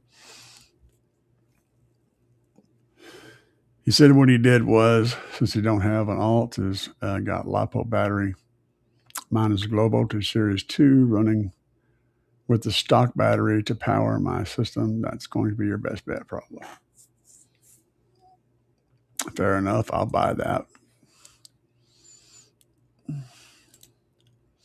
Yes, absolutely. Second battery is absolutely a good thing. Mainly it's the voltage. The chemistry is important, but it's not as important as the resting voltage. You need your second battery to rest at about the same point as your other batteries, so that one isn't trying to hold the other one up. All right. There's a long, detailed thing about that, but if you're driving the car every day and the voltage is within like a volt of each other, it'll be fine. If you're driving it on a daily basis. Depending on chemistry. What would be a good frequency adjustment curve using the RTA? Using the RTA, a good frequency adjustment curve. You mean the Q factor for the equalizer? That depends on how many bands you're trying to affect. I'm kind of a broadband kind of a guy. I like to go down to like a Q factor of 1-ish, but I'm not a detail person. So, but again, it all depends on what you're trying to do with the RTA. If you're trying to adjust bands, using a Q, a higher number Q is going to give you a tighter adjustment. So it's going to squeeze it up and make it a finer adjustment. And you can do a lot more with that, but I find that when I do that, I'm stupid, so I tend to screw it up. And so, being stupid, I have learned that you have to embrace your stupid. Okay, first thing you have to understand what you're bad at, and then figure out a way um, to adjust your life to fix the things that you're bad at. Right. For me, whenever I try to do too fine of an adjustment with the EQ, I wind up with a wonky EQ. So I go with a broader spread, like a 0.9 something or 1.0 on the Q, so that I'm pushing a lot of bands at one time. I tend to end up with a better sounding EQ that way. That's just me. Okay. That's because I am stupid and I understand that.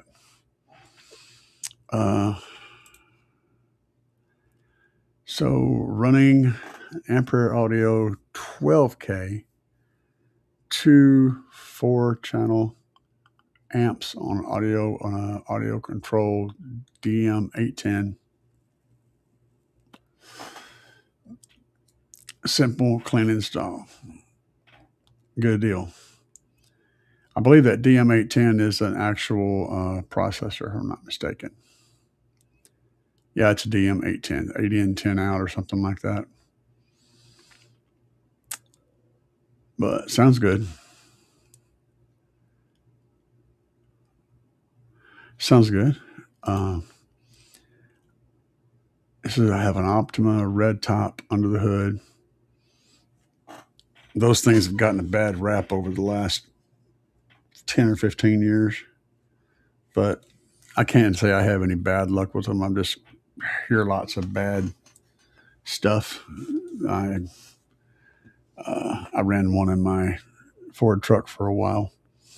Had no problems with it. Looking for a good secondary battery for above amps. I've been looking at the VMAX charge pump batteries. I have zero knowledge of those. I will say this though, when it comes to lithium, and I want y'all to listen to me, okay? Important. When it comes to lithium, be very careful about buying cheap assemblies, okay? Because if you find something that you haven't got a lot of experience with, or have people that you know that have a lot of experience with them, they can absolutely be bad, be very dangerous. Because these guys will cut corners in the balancers, cut corners in the bars, cut corners in the connections, cut corners in the case, all this stuff. And any one of these little things can cause problems. This is a kind of a big deal. So I would rather see you spend stupid money on something from excess power and get less, but it be safer, as buy something from a manufacturer that's unknown, um, and an unknown brand, and spend a lot less, maybe getting the same batteries, but a very, very poor workmanship on the assembly and having problems. So that's how I stand on that. If you're going to go cheap on lithium, just buy the cells and the bars and build it yourself, because you're going to get a better product in the end that way. That's the truth.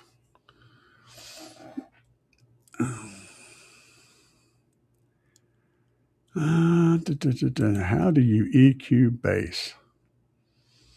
Well, I mean, if you're trying to make it linear, you can run a sweep and run an RTA sweep. So put in Google, open Google up and look for a sweep that runs from like 100 hertz down to like 30 hertz and bounces back and forth like that, and run your RTA to listen to it. You can even run it on a smartphone, although it's not going to work very well because it doesn't register subsonic frequencies very well. You're better off with a mic.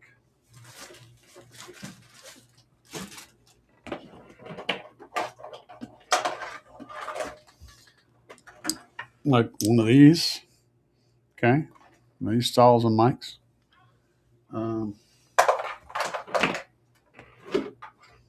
Plug that into a tablet and run an RTA run on that, and adjust your bass until with the EQ until all the outputs are till it's a nice flat line as it's going down. As the sweep goes down and back up.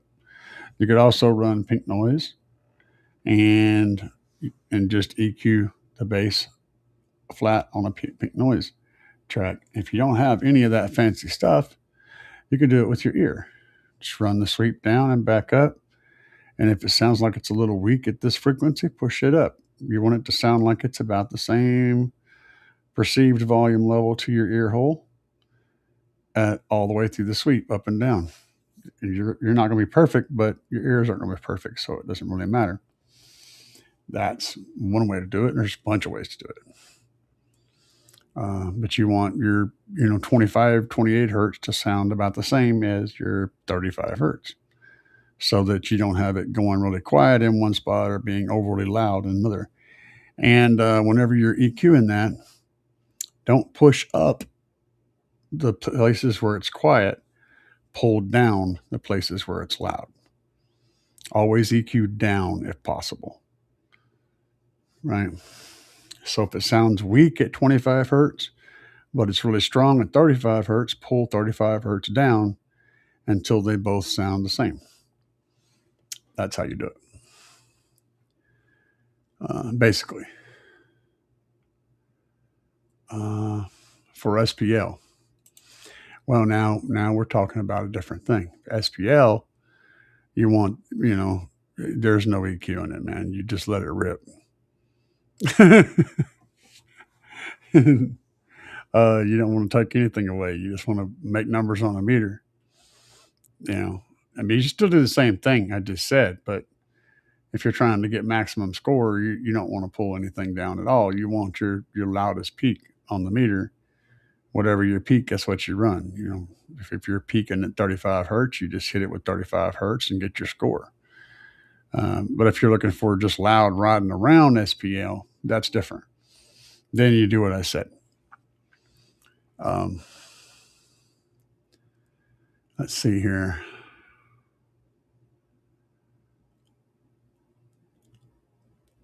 Yeah, hopefully that helped you out then.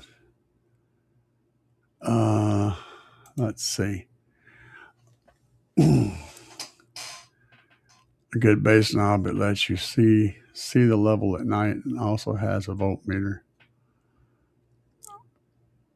I like the bass case that I got from the guys on Facebook. Let me see if I can find it for you.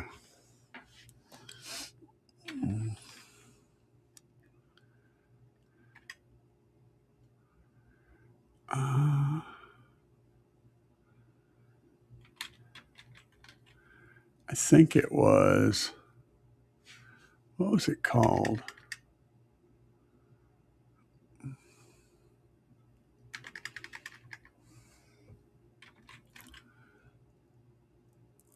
I'm trying to look it up. There, I believe that is it right there. Yes, that's it. I'll show you these guys. Hang tight. Let me minimize this stuff.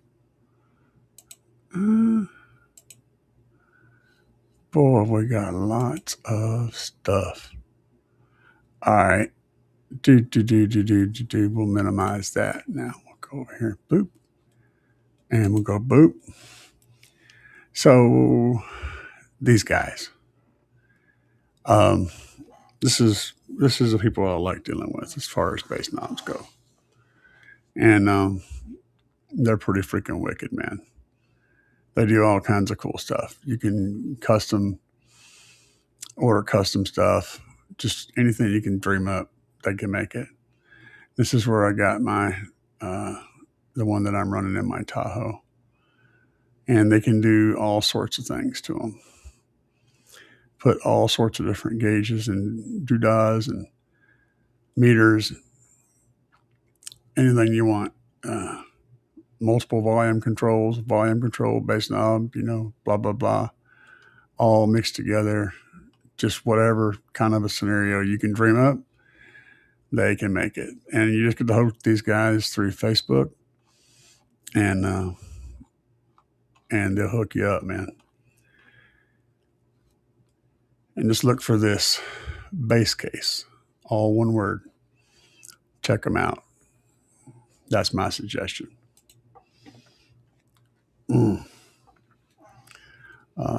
No problem, man.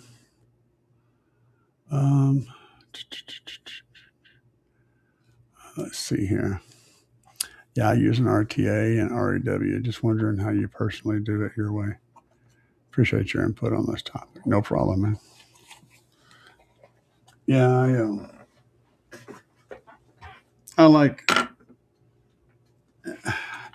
I'm a believer that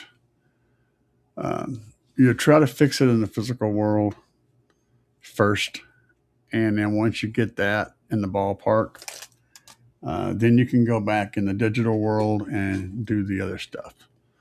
So if my bass, for example, is falling off at 28 hertz and I want it to play lower than that, then I fix the box, fix the sub. I change the stuff. That's kind of how I do it. I tune physically, primarily. And then once I get everything where it's really close, as far as physical tuning, then I go in there and make those little adjustments with the DSP. Ideally, if you got a system built perfectly, you can run your EQ flat and it'll sound great. And that's what I'm always shooting for. So hopefully that answered your questions. W, you ain't right, man. You guys got anything else for me tonight? I will stick around as long as there's questions and do my best.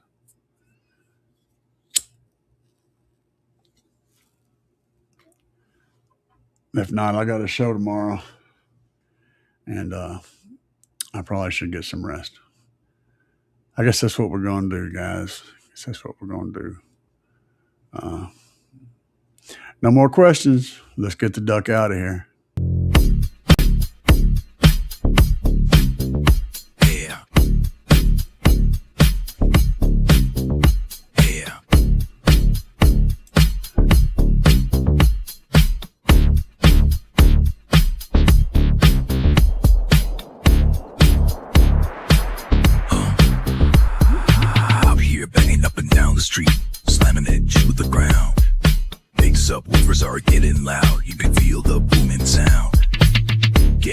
getting ready to go. Got it shined up for the show. Hours charging, amps are amping, gonna let the woofers blow. Another one bites the dust. Another one bites the dust. And another one goes, and another one goes, and another one bites the dust. We got more at home. Another one bites the dust.